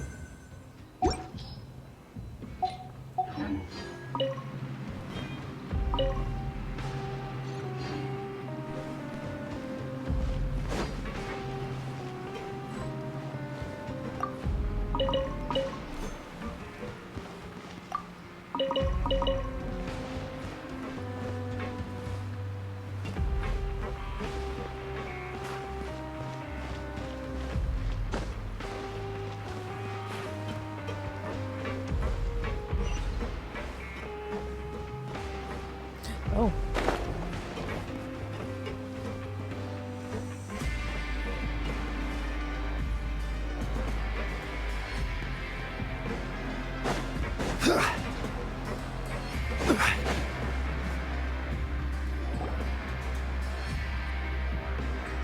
So many jars.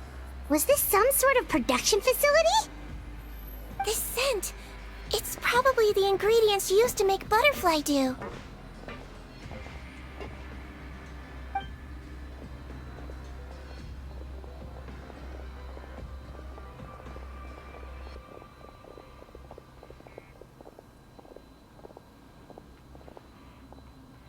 How come they're all empty?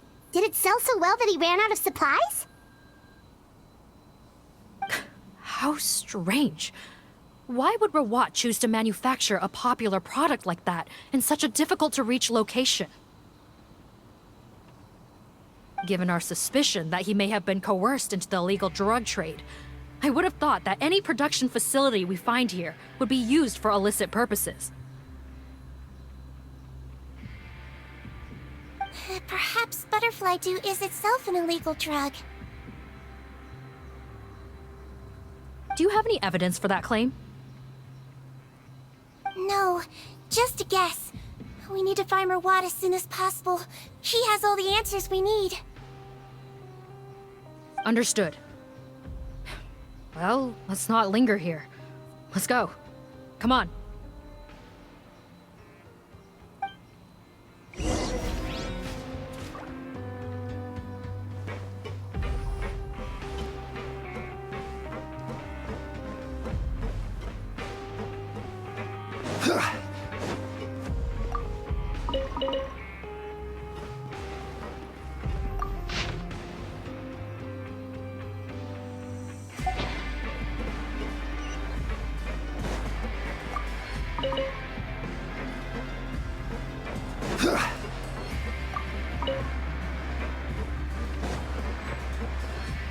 Doesn't look like we're gonna get this door open. Let's find another way around.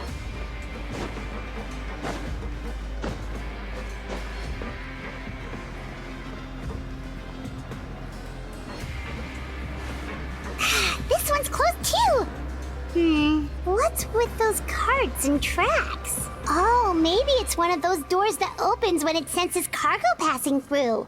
There's a loaded cart right over there. Let's bring it to the door and give it a try!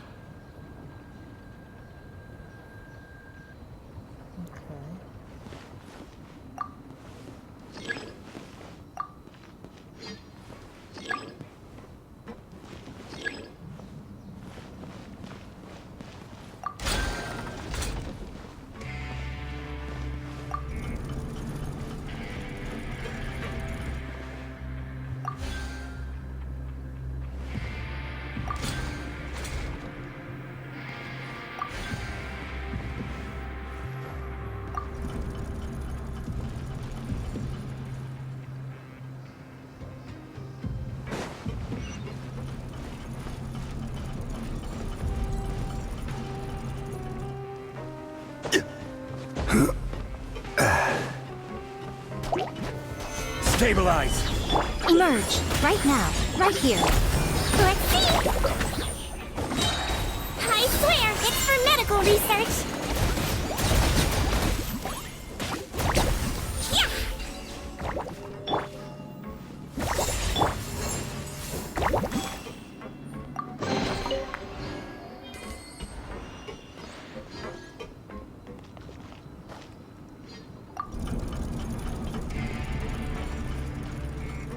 I'm surprised we have some puzzles.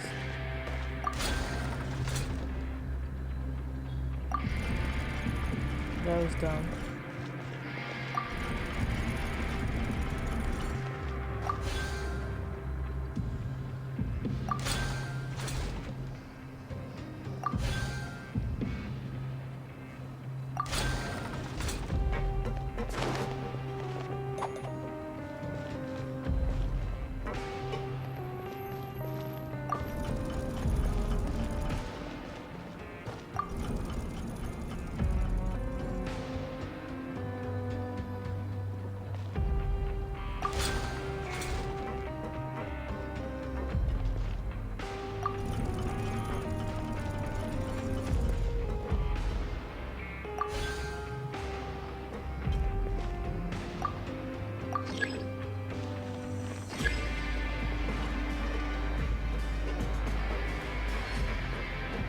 Okay, what do you want me to do here?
This room's much smaller than the others. Judging by the implements on the table, this looks like a potion-making lab. Head nurse! Over here!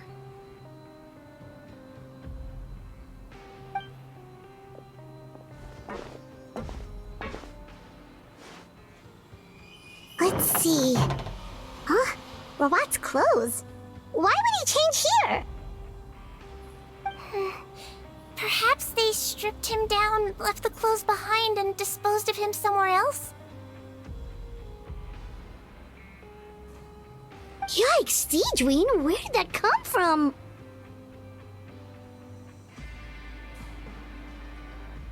Oh, what a tragic way to go. Especially with such a bright future ahead of him.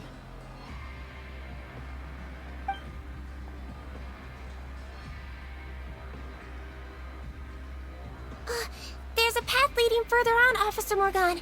Let's keep up the pace.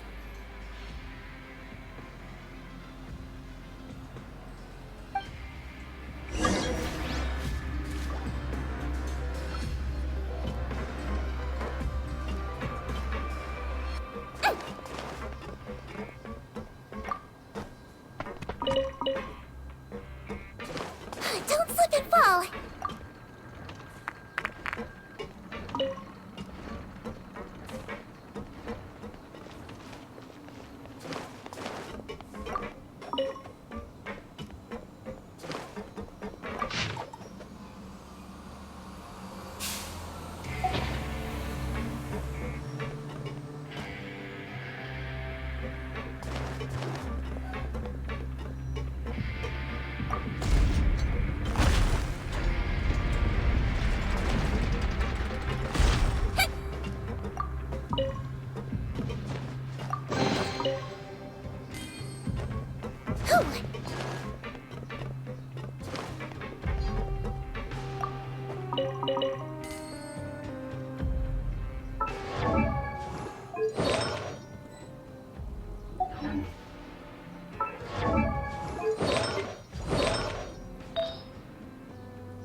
Oh, not bad.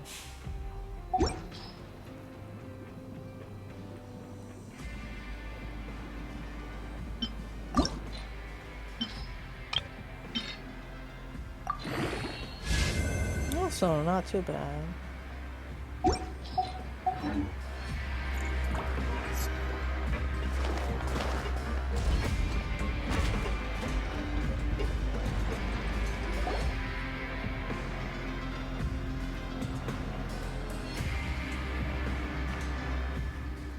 Shh! There's a whole bunch of people in there!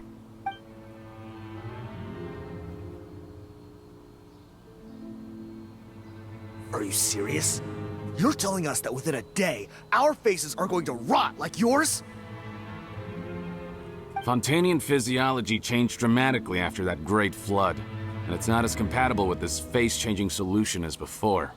The side effects are as you can see. Why didn't you say anything before we all used it? Look, my plan got you all out of prison, didn't it? You'd have much bigger problems to worry about right now if the Marshal say Phantom found out about your other crimes. Consider an ugly mug getting off lightly. Ugh. You're just lucky we didn't leave you in there after you disappeared on us with no warning. We only let it slide because we're former partners. And now you have the gall to pull a stunt like this? Partners? Make no mistake, each of us is only looking out for himself. If you place too much trust in others, well, I'm afraid that's your problem. You hid things from me too. Remember how you each had a spare potion? You kept quiet about it until we planned the prison break? Oh, and you didn't have a secret spare? Then do you want to explain how you melted your face off before all this? Guys, that's enough. Calm down. It is what it is.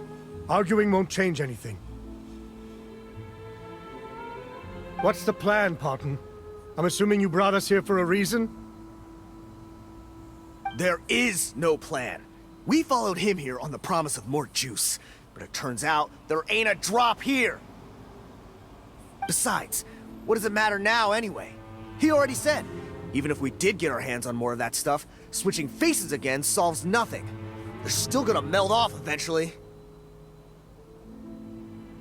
I said enough arguing! Parton, tell us the plan. The most practical solution is to continue using the potion. Keep switching to a new face before the ulcers can start forming. Are you kidding me? This stuff was hard enough to get a hold of even when we had a supply. Now you're asking us to use it like skin lotion, after the flood all but wiped the supply out? Well, there is another option. But you'll have to make a deal with me first. Okay, now we're talking. What's the deal? I have a document I took from that researcher that details how to make a replacement. Just give me one bottle of the undiluted fluid, and I'll get to work.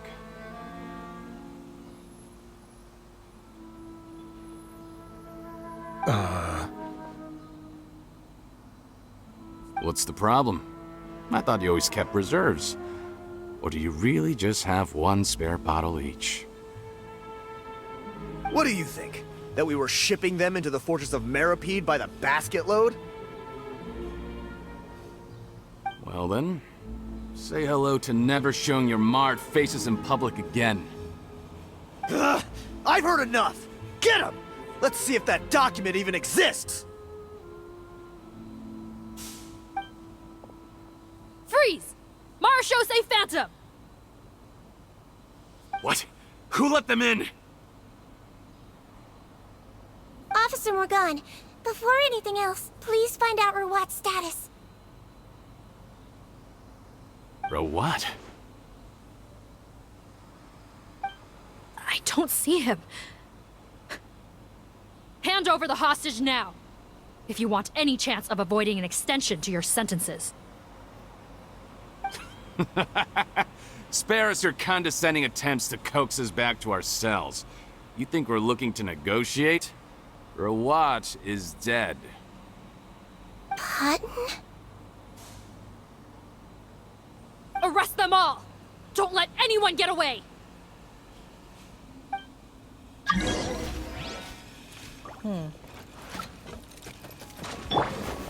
Gather!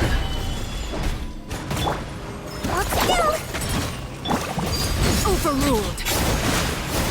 Emerge. Right here. Right now. Don't be nervous. Just relax. Have a little taste. Stabilize. Seize the skies. Right here. Emerge.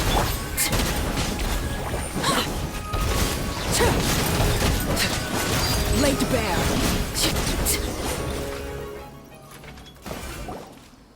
Huh. Gotta say, I never expected to see the head nurse in combat.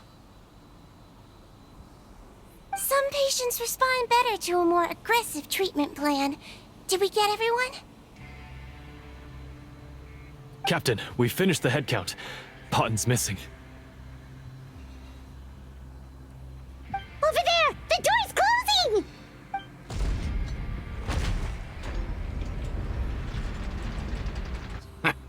One group trying to arrest me, another trying to hunt me down.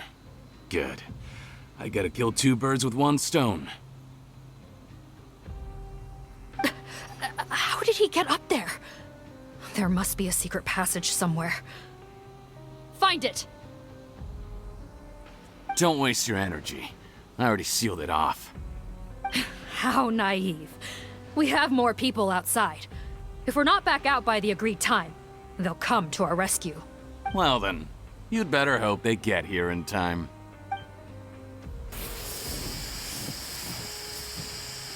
There's some kind of gas leaking from the pipes. Be careful, it's poisonous. This is our distribution center. where we store the product derived from our source solution. We had to use special fire prevention methods to prevent contamination. The pipe network here was designed to emit a gas for firefighting. One little modification later, and it makes an efficient death trap. Why would you do this? Your partners are here too. Oh, please. If they can't supply what I need, they're of no further use to me. Besides, I can't have them exposing my potential whereabouts. He's a maniac! Come on, we gotta find a way to open that door!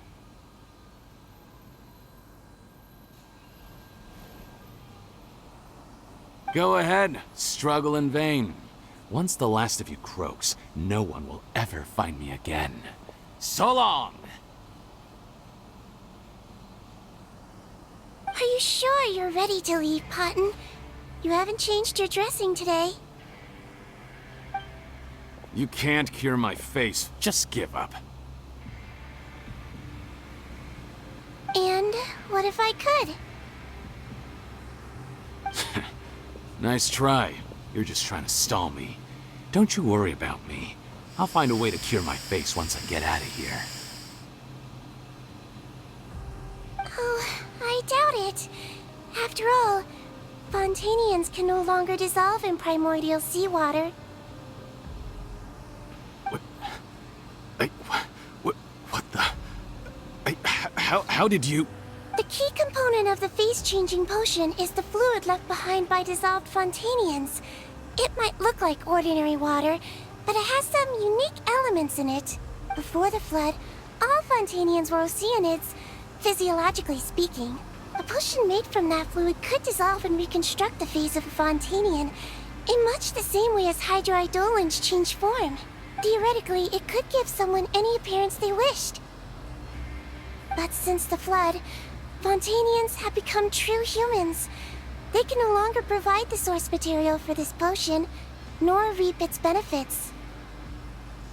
Are you saying this potion is made from Fontanians dissolved with primordial seawater? Then their crimes are far worse than I thought. How could you know all of this?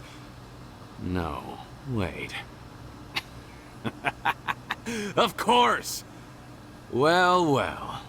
So that's why you have a human appearance. It also means that I have a formula you're unaware of. The air's getting thicker. It's getting hard to breathe.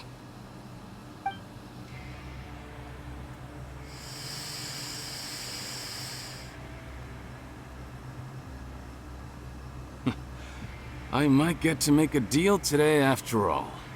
Alright, keep talking. How do you intend to give me the formula? Oh, it's not a formula, but a finished product. I have a bottle of it right here. What?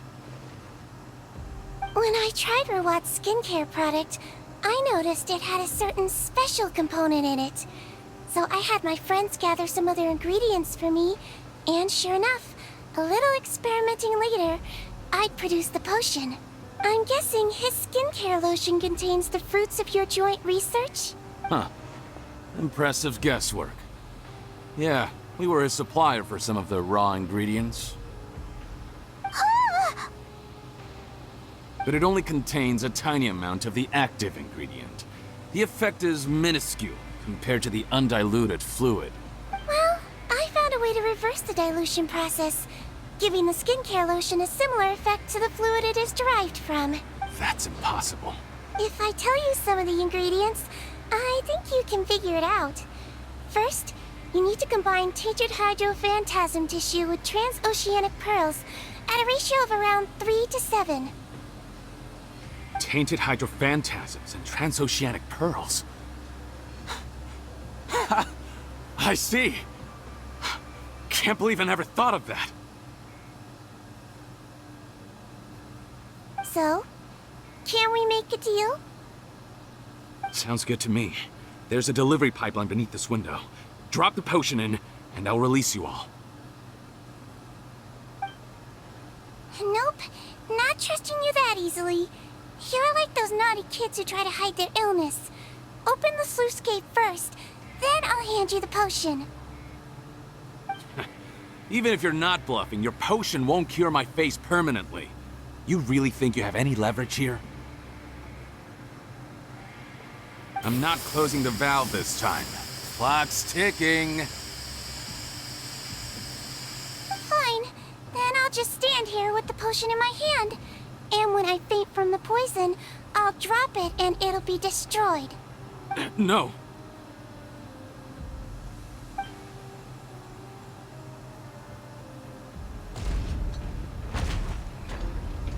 It's open!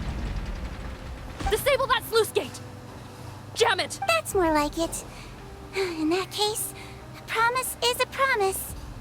Head nurse, there's too much poison gas in here. We have to leave, now! Sorry for all the noise outside.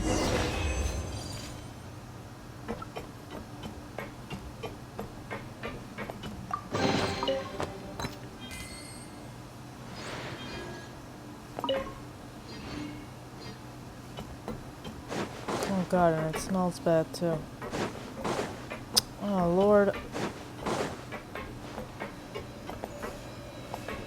I can't breathe. They're doing something. I don't know. There's exhaust fumes. That was too close. That button is a real nasty piece of work.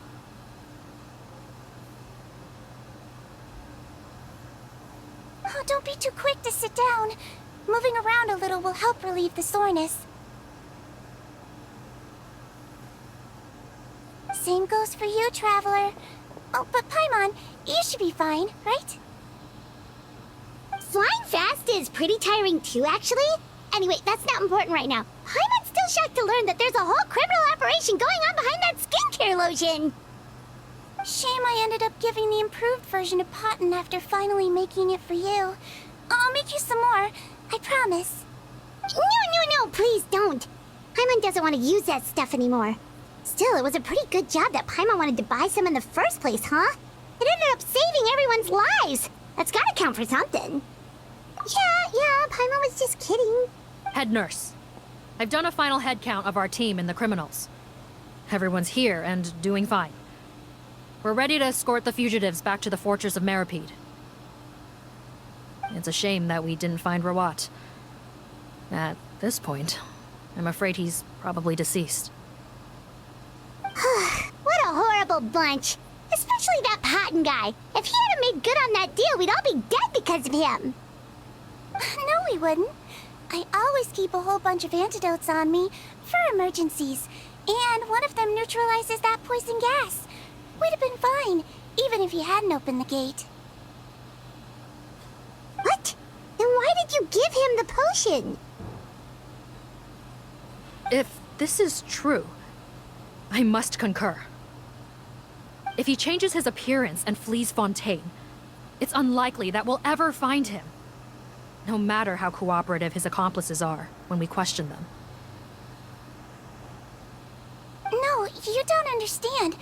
I gave him the potion precisely so we could be sure where he'll go next. What do you mean?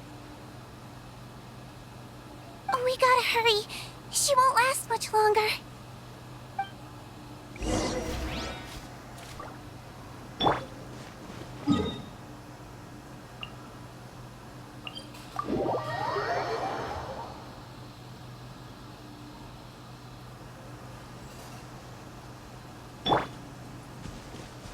Yeah!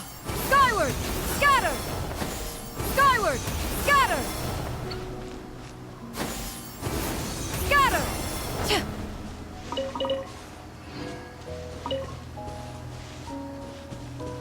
Yeah! Skyward! Scatter!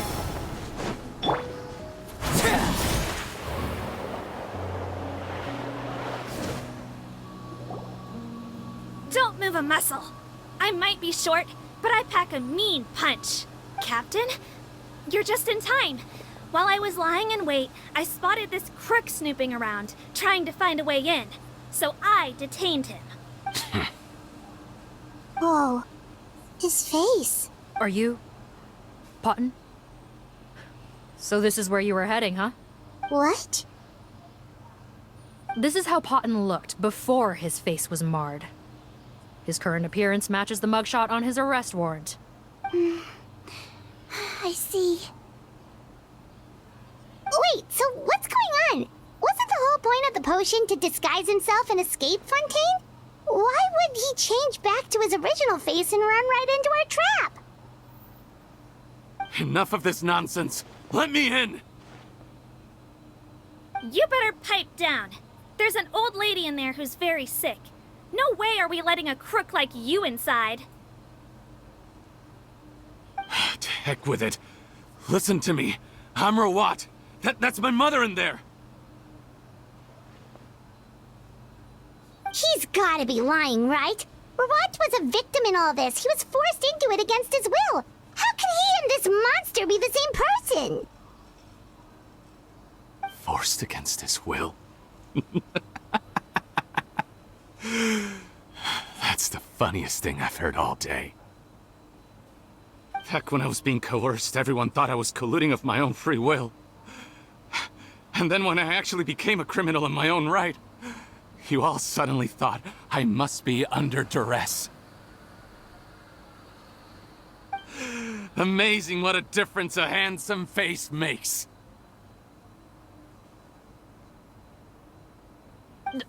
Save us the speech. Explain yourself. You want an explanation? Fine. I'll tell it how it is. When I was just Potton, the whole world treated me with contempt.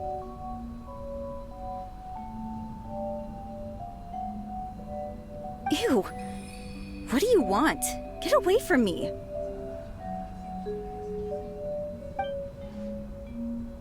Women despise me. Collaborate? You don't look like much of a researcher to me. My peers scorned me. Mr. Potton, was it? I'm most interested in your research. Consider my offer carefully. I doubt you'll find other investment opportunities. Only villains would work with me. You want out of the game? Forget about it. Turns out, I slipped up a little. Left your picture with some Marechaussee Phantom officers. Easy mistake to make. Now they've listed you as an accomplice and drawn up an arrest warrant. So I suggest you put any thoughts of running away to rest. If you get caught by the guards for being in the synth business, you ain't ever seeing the light of day again.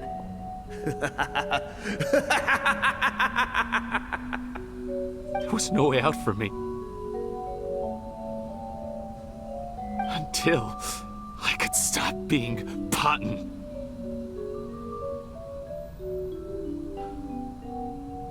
Mr. Rawat, I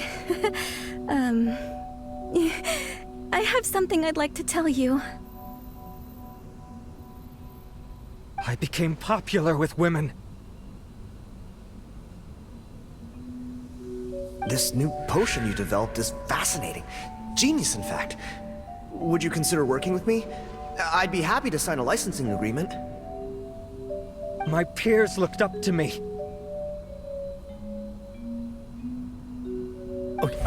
I'm very interested in your research, sir.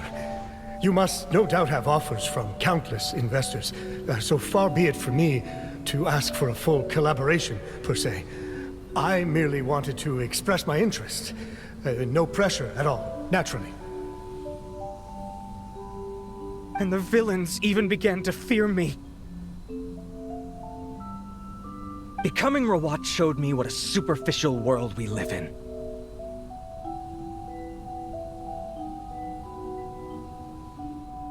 But I did not hold a grudge.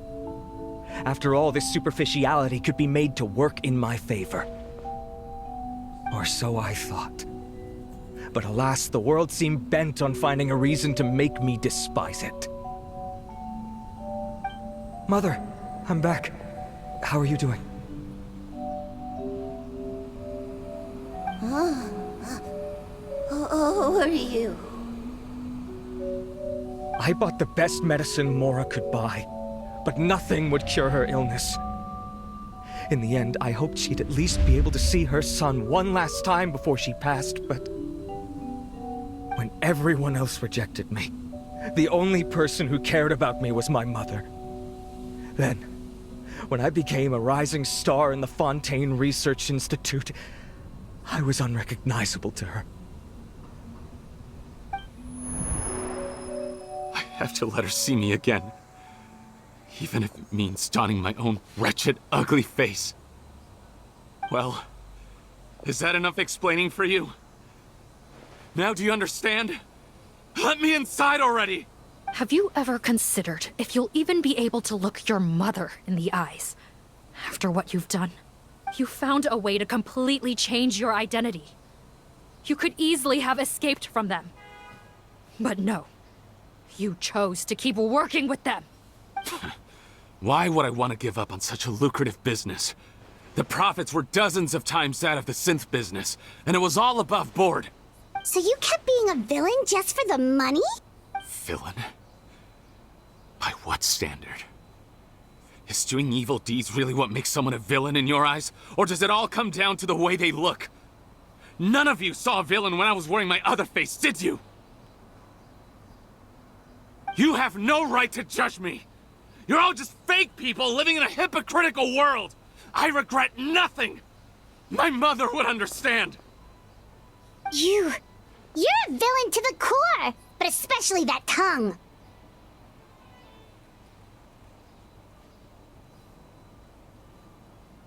Honestly, I don't see a villain when I look at your current face either.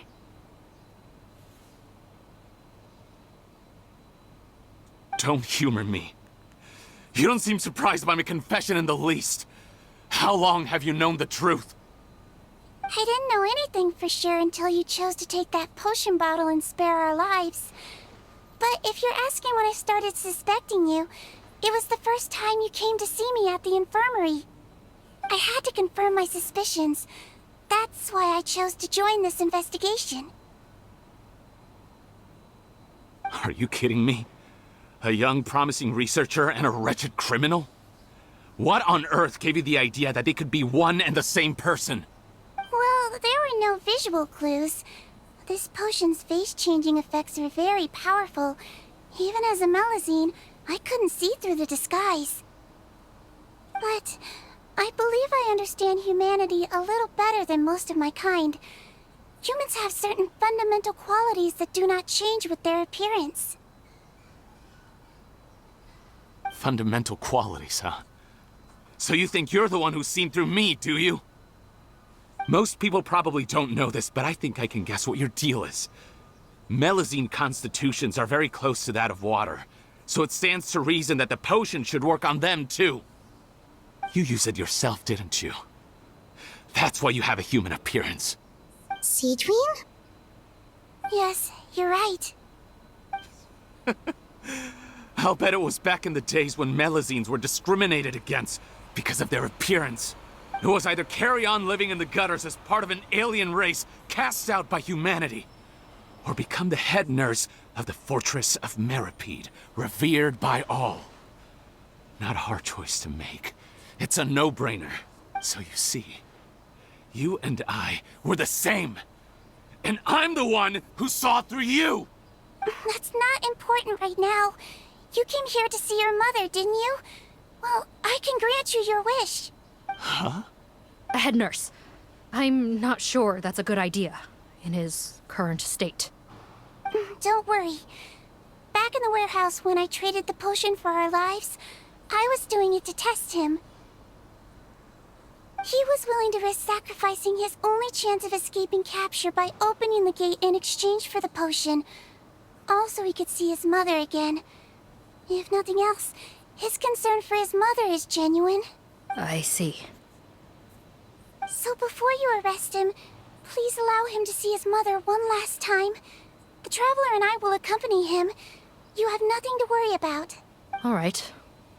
I understand. This is a bit too long. I'm losing interest.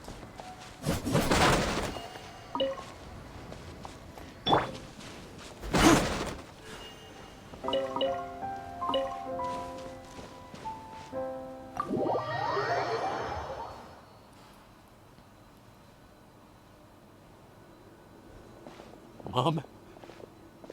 It's me, Potton, your son. You recognize me now, don't you? Mom, what's wrong? I'm sorry, but I have some bad news. I examined your mother last time we were here, and it appears that due to her prolonged fever, she's lost her eyesight. What? Your appearance no longer has any bearing on her ability to recognize you. But there are always other ways to remind our loved ones who we are. Wouldn't you say? No, it can't be.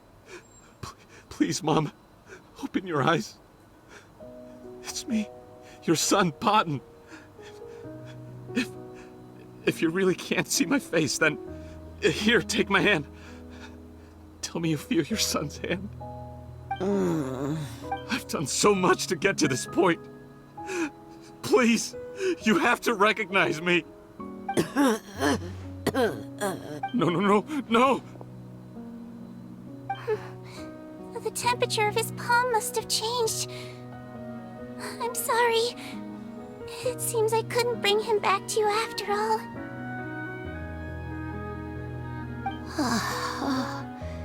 It's you. Thank you. Of course. Mom, why will you answer her and not me? Why? No more questions, Potton. She's gone. Mom? I'm sorry to say this, Potton, but you and I are not the same.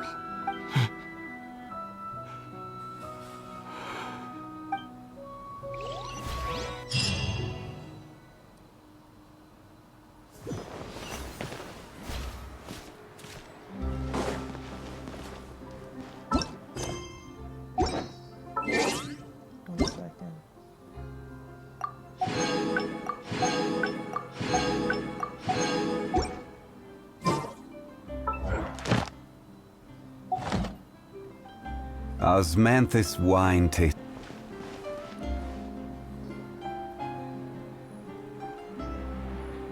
The wait is over, everyone! The sale of our new skincare product, Romaritime Essence, will now begin. Another skincare promotion! And it's selling as fast as last time. Wonder what people would think if they knew what was in the last batch. Oh, Sigewinne's here too! Hey, Sigewinne! Oh, Traveler Paimon, hello! Oh, I hope you two got a good rest yesterday after all your hard work. Of course! Nurse's orders, right? Anyway, are you here to take notes for your next article? Actually, I'm mostly here to help Officer Morgan wrap up yesterday's case. Ah, that reminds Paimon.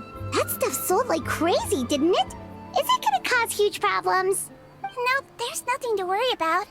Unless modified, Butterfly Dew is an excellent skincare product that's completely safe to use. Besides, officers have already retrieved all Butterfly Dew purchased on the market. Now it's just a matter of disposal. After consulting Monsieur Nervulette, I came up with a way to neutralize any harmful effects, so it'll evaporate naturally without polluting water or soil. Wow, it's Sigewinne to the rescue again! Thank you for serving as our consultant, head nurse. All the butterfly dew we recovered has been disposed of, according to your instructions. Great! Good job, everyone! Also, you mentioned you wanted a copy of Rawat's interrogation records. Well, technically, Potton's records. Anyway, I have them with me. Here. After he saw his mother for the last time, it was like all his mental defenses came crashing down. He put up no resistance during the interrogation, and answered all our questions. We learned a lot. Apparently, the formula was something he discovered by chance while helping the criminal gang produce synth.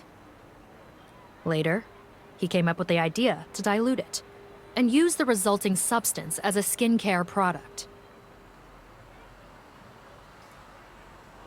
Their supplier was Vache, but you could also argue that they were the ones doing him a favor. His operation helped Vache's gang dispose of an enormous amount of evidence.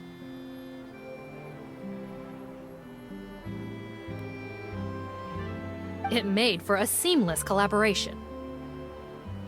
One man's trash was another man's treasure, and there were no loose ends.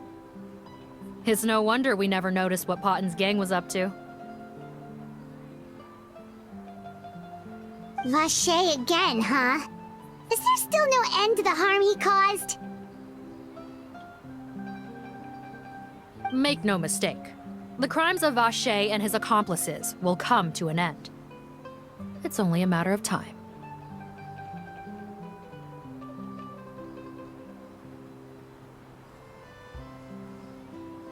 Since the flood cut off their supply of primordial seawater, they've been forced to resort to riskier methods, like using their private reserve to attack people on the street. Naturally, those attempts all ended in failure. After receiving numerous reports, we were able to zero in on the gang and eventually round them up. That sounds more like it! Based on what he told us in his confession, we pretty much had him backed into a corner, even though he made a point of distancing himself from the gang while disguised as Rawat. He tried to throw us off his tail by reporting his accomplices, giving him enough time to transform back into Potten and see his mother one last time. But there was one thing he hadn't anticipated. Even though Potten had been missing for a long time, we were very much still on the lookout for him. So the moment he appeared in public after changing back to his original appearance, we caught him. So he tried this once before, huh? Guess he really did want his mother to see him again. But in the end... Looking at the interrogation records, it seems like he spent the first sum of money he earned as Rawat on his mother's treatment. Yes, which is why I suspect that his initial motive for using the potion was not personal greed, but a desire to become somebody who had the power to save her. Even so, he went too far. In the end, he got what he deserved. I understand. Thank you for bringing me these records. Why did you want them anyway? Potten was one of my patients, so I need to put together a medical file for him. My teacher always stressed that a person's life experiences are just as important to their file as their medical history. Why are you still treating him like your patient? Isn't he kind of beyond redemption now? That may be true, but a patient is a patient, regardless of the choices that bring them to my care. One last thing, head nurse. Please keep everything you know about this potion a secret. It would be for the best if most of Fontaine knows nothing of its existence. I know my fellow officers and I will be able to sleep easier if that's the case. Of course, not to worry. Thank you for understanding. I'll take my leave then. So, Sigewinne, did you really use that potion yourself? Why do you sound so surprised, Paimon? I told you all about it. It was quite a while ago now. You mean that story about the witch and the potion? So it was really, actually, genuinely a true story? Yes, it really, actually, genuinely was. But... I know. There are some secrets I can't tell anyone about. But considering everything we've been through together, I know I can trust you with them. Before I tell you, though, could you follow me somewhere? I want to pay my respects to an old friend. Of course! This is too long. Come on. I'm tired of this already.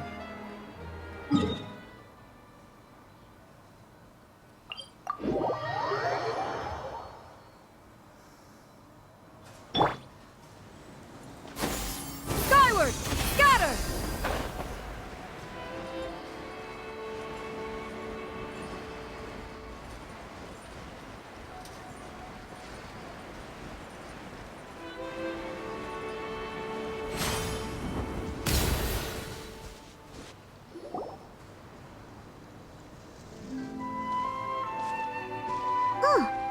Neuvillette and Risley. They're here too.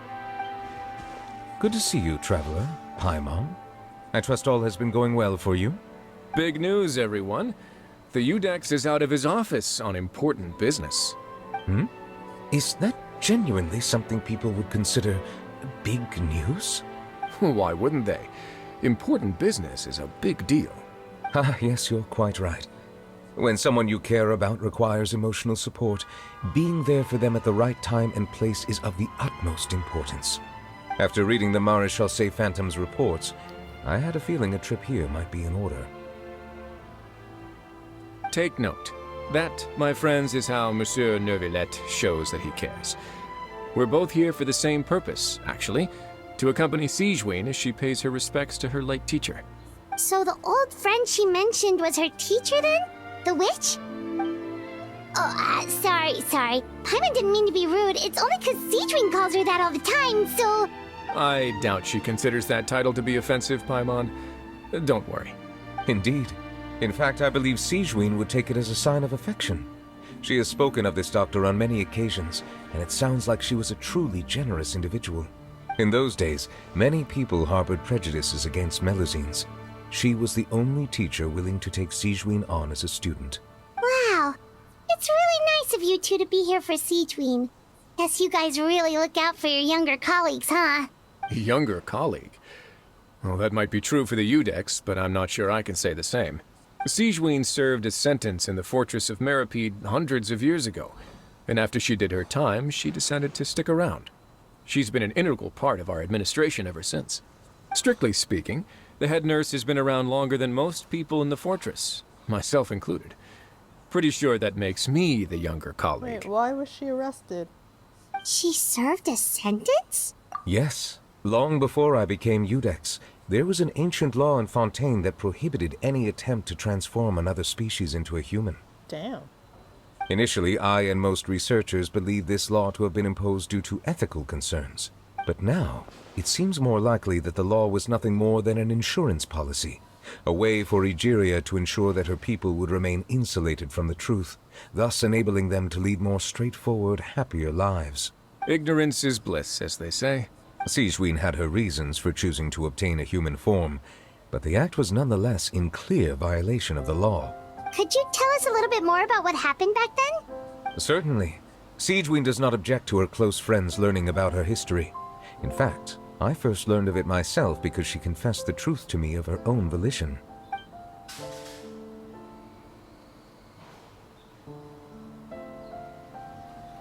Even with their daughter so ill, they kicked you out? Stubborn as always. And prejudice isn't a disease I can cure either. Shame that I don't have the energy to get over there. You're laughable, you old witch. You want to save everyone in Fontaine, but you can't even save the patient before you. Master, what are you... I discovered a strange disease. One I suspect that every Fontainian suffers from. But without witnesses or proof, no one will believe me. I had no choice but to experiment on myself to find a cure. But I hit a wall. And as you can see, it took a wretched toll on me. Then I'll find a cure for you, and then you can go cure her. There's no need. I am beyond saving now. There's nothing you can do.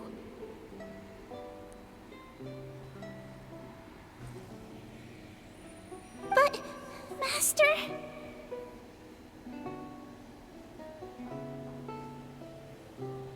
As I said before, a doctor's duty is to treat whatever ailments they can. I know, but they don't trust me at all.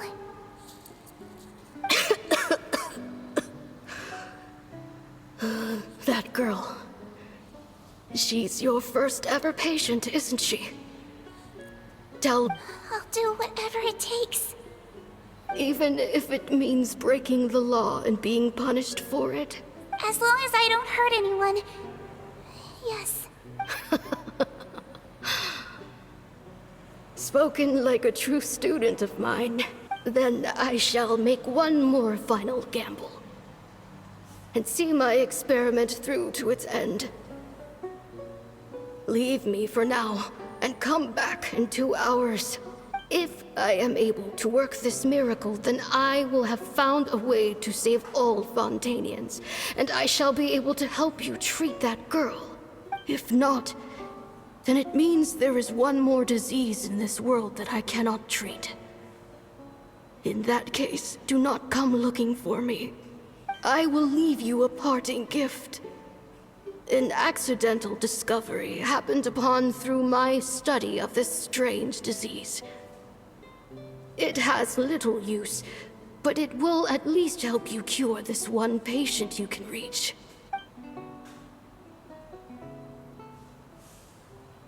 When Sigewinne returned, the miracle had not occurred. She found a potion bottle and a note on the table. After using the potion as instructed, she gained her current form, breaking Fontaine's law in the process. And after I had confirmed the veracity of the events, I gave my verdict. So that's what happened.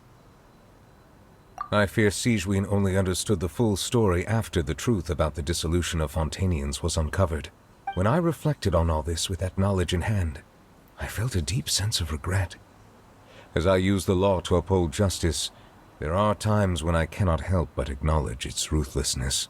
After the final details of the events surrounding Sigewinne's transformation came to light, I checked several sources and, thankfully, the legal code does not require Sigewinne to shoulder any additional punishment. Wonder how she feels about all this. Since she invited you here, I imagine she intends to speak of these matters with you, no? Such a long quest, my god.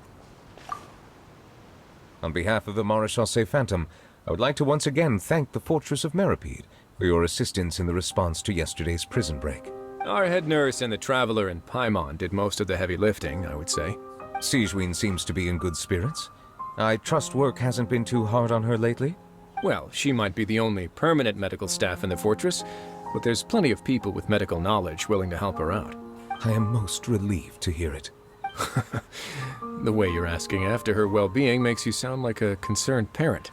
Well, I won't lie. I've always seen myself that way. Showing your age a bit there, don't you think? Indeed. Actually, I often forget just how much older I am than you.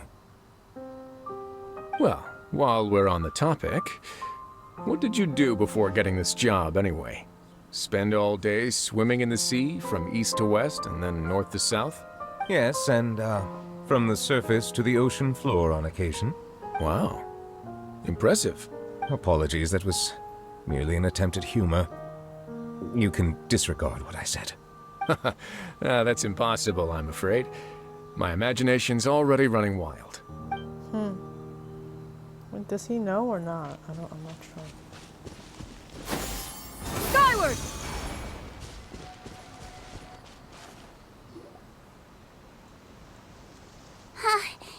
You're here.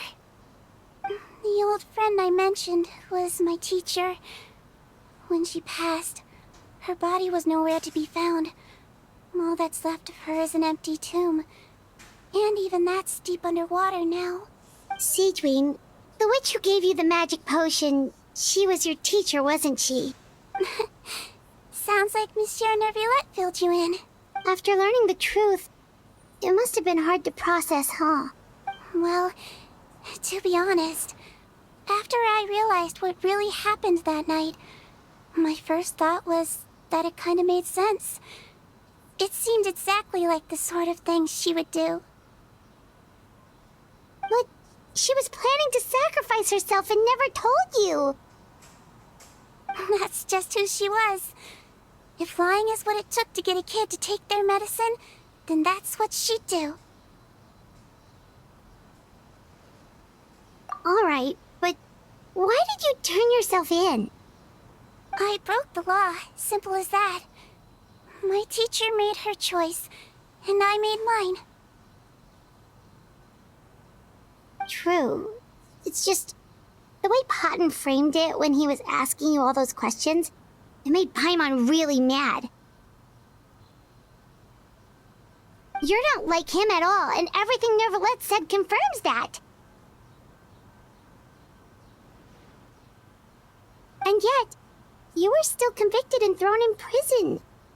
It just feels so unfair. Unfair? I happen to think just the opposite. If I hadn't served that time, I'm not sure I would have been able to stay strong when he was questioning me. What makes you say that? I knew you'd be curious. Let me tell you a story.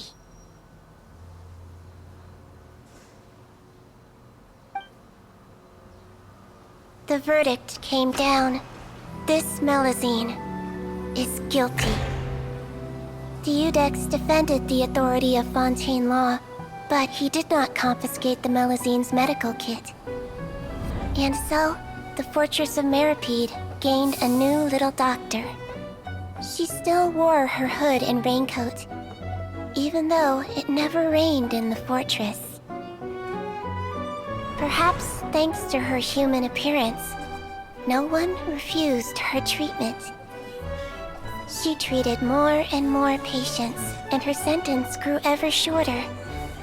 Finally, the people of the fortress could not live without her, and though her sentence ended, she did not leave them either. Then one day, she received an invitation from the outside world. The location seemed familiar, and when she arrived, an old lady was waiting for her. She saw right through the Melusine's disguise, but didn't reveal it. Instead, she asked a question. Tell me, why do you think you gained the respect of so many people, despite being a Melusine? Because I look like a human? It's been 50 years, Sigewinne, and you haven't aged a day. I think everyone knows you are not human. I finally found you, after all these years. I still remember, you know. It was you who saved me that night. But how? I was no longer a Melusine by then. Does it really matter if you're human or Melusine?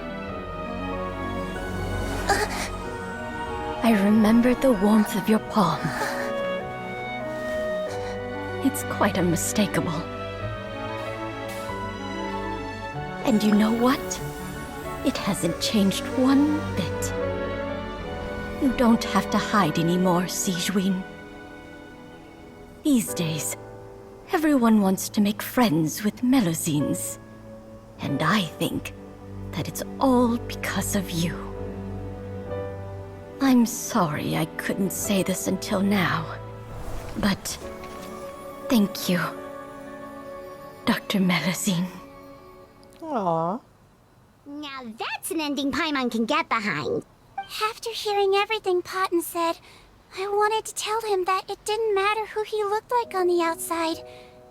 But it was too late. The warmth in his palm had already disappeared. I tried to treat him, but the roots of his problem had nothing to do with his face. I understand. Thanks, you two. I appreciate you being here for me while I talk this through. Oh, it's nothing. Our pleasure. Oh, there's one more reason I invited you here. It's about time I finally give you what I promised. In order to restore the appearances of the face-swapping victims, the Marechaussee Phantom gave me special permission to make a few bottles of that potion. And I made one extra just for you two. We don't need it though. Shouldn't we destroy it? Well, even if you chose to destroy it, I still thought I should give it to you first. You two did so much for me. How could I break my promise? Well, fair enough, but anyway, Paimon's definitely not interested in this stuff anymore.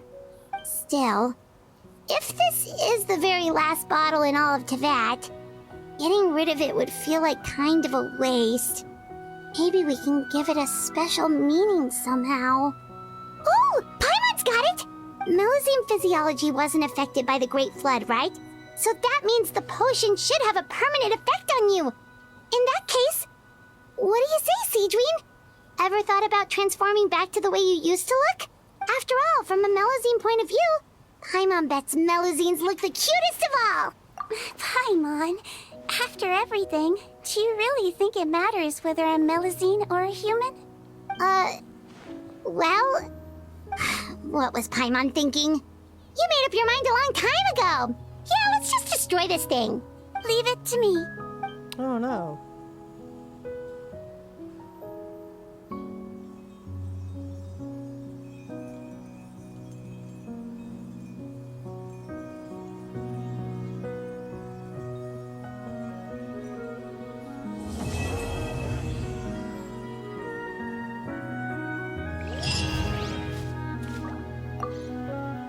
I'd like to stay here with my teacher for a little longer.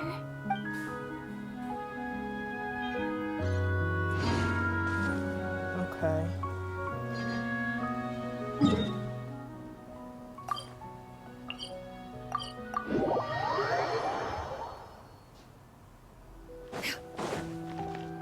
Add Ash. Thank you for Alright, so that is Genshin Impact. If you enjoyed this, please subscribe to my channel. Thanks, bye-bye.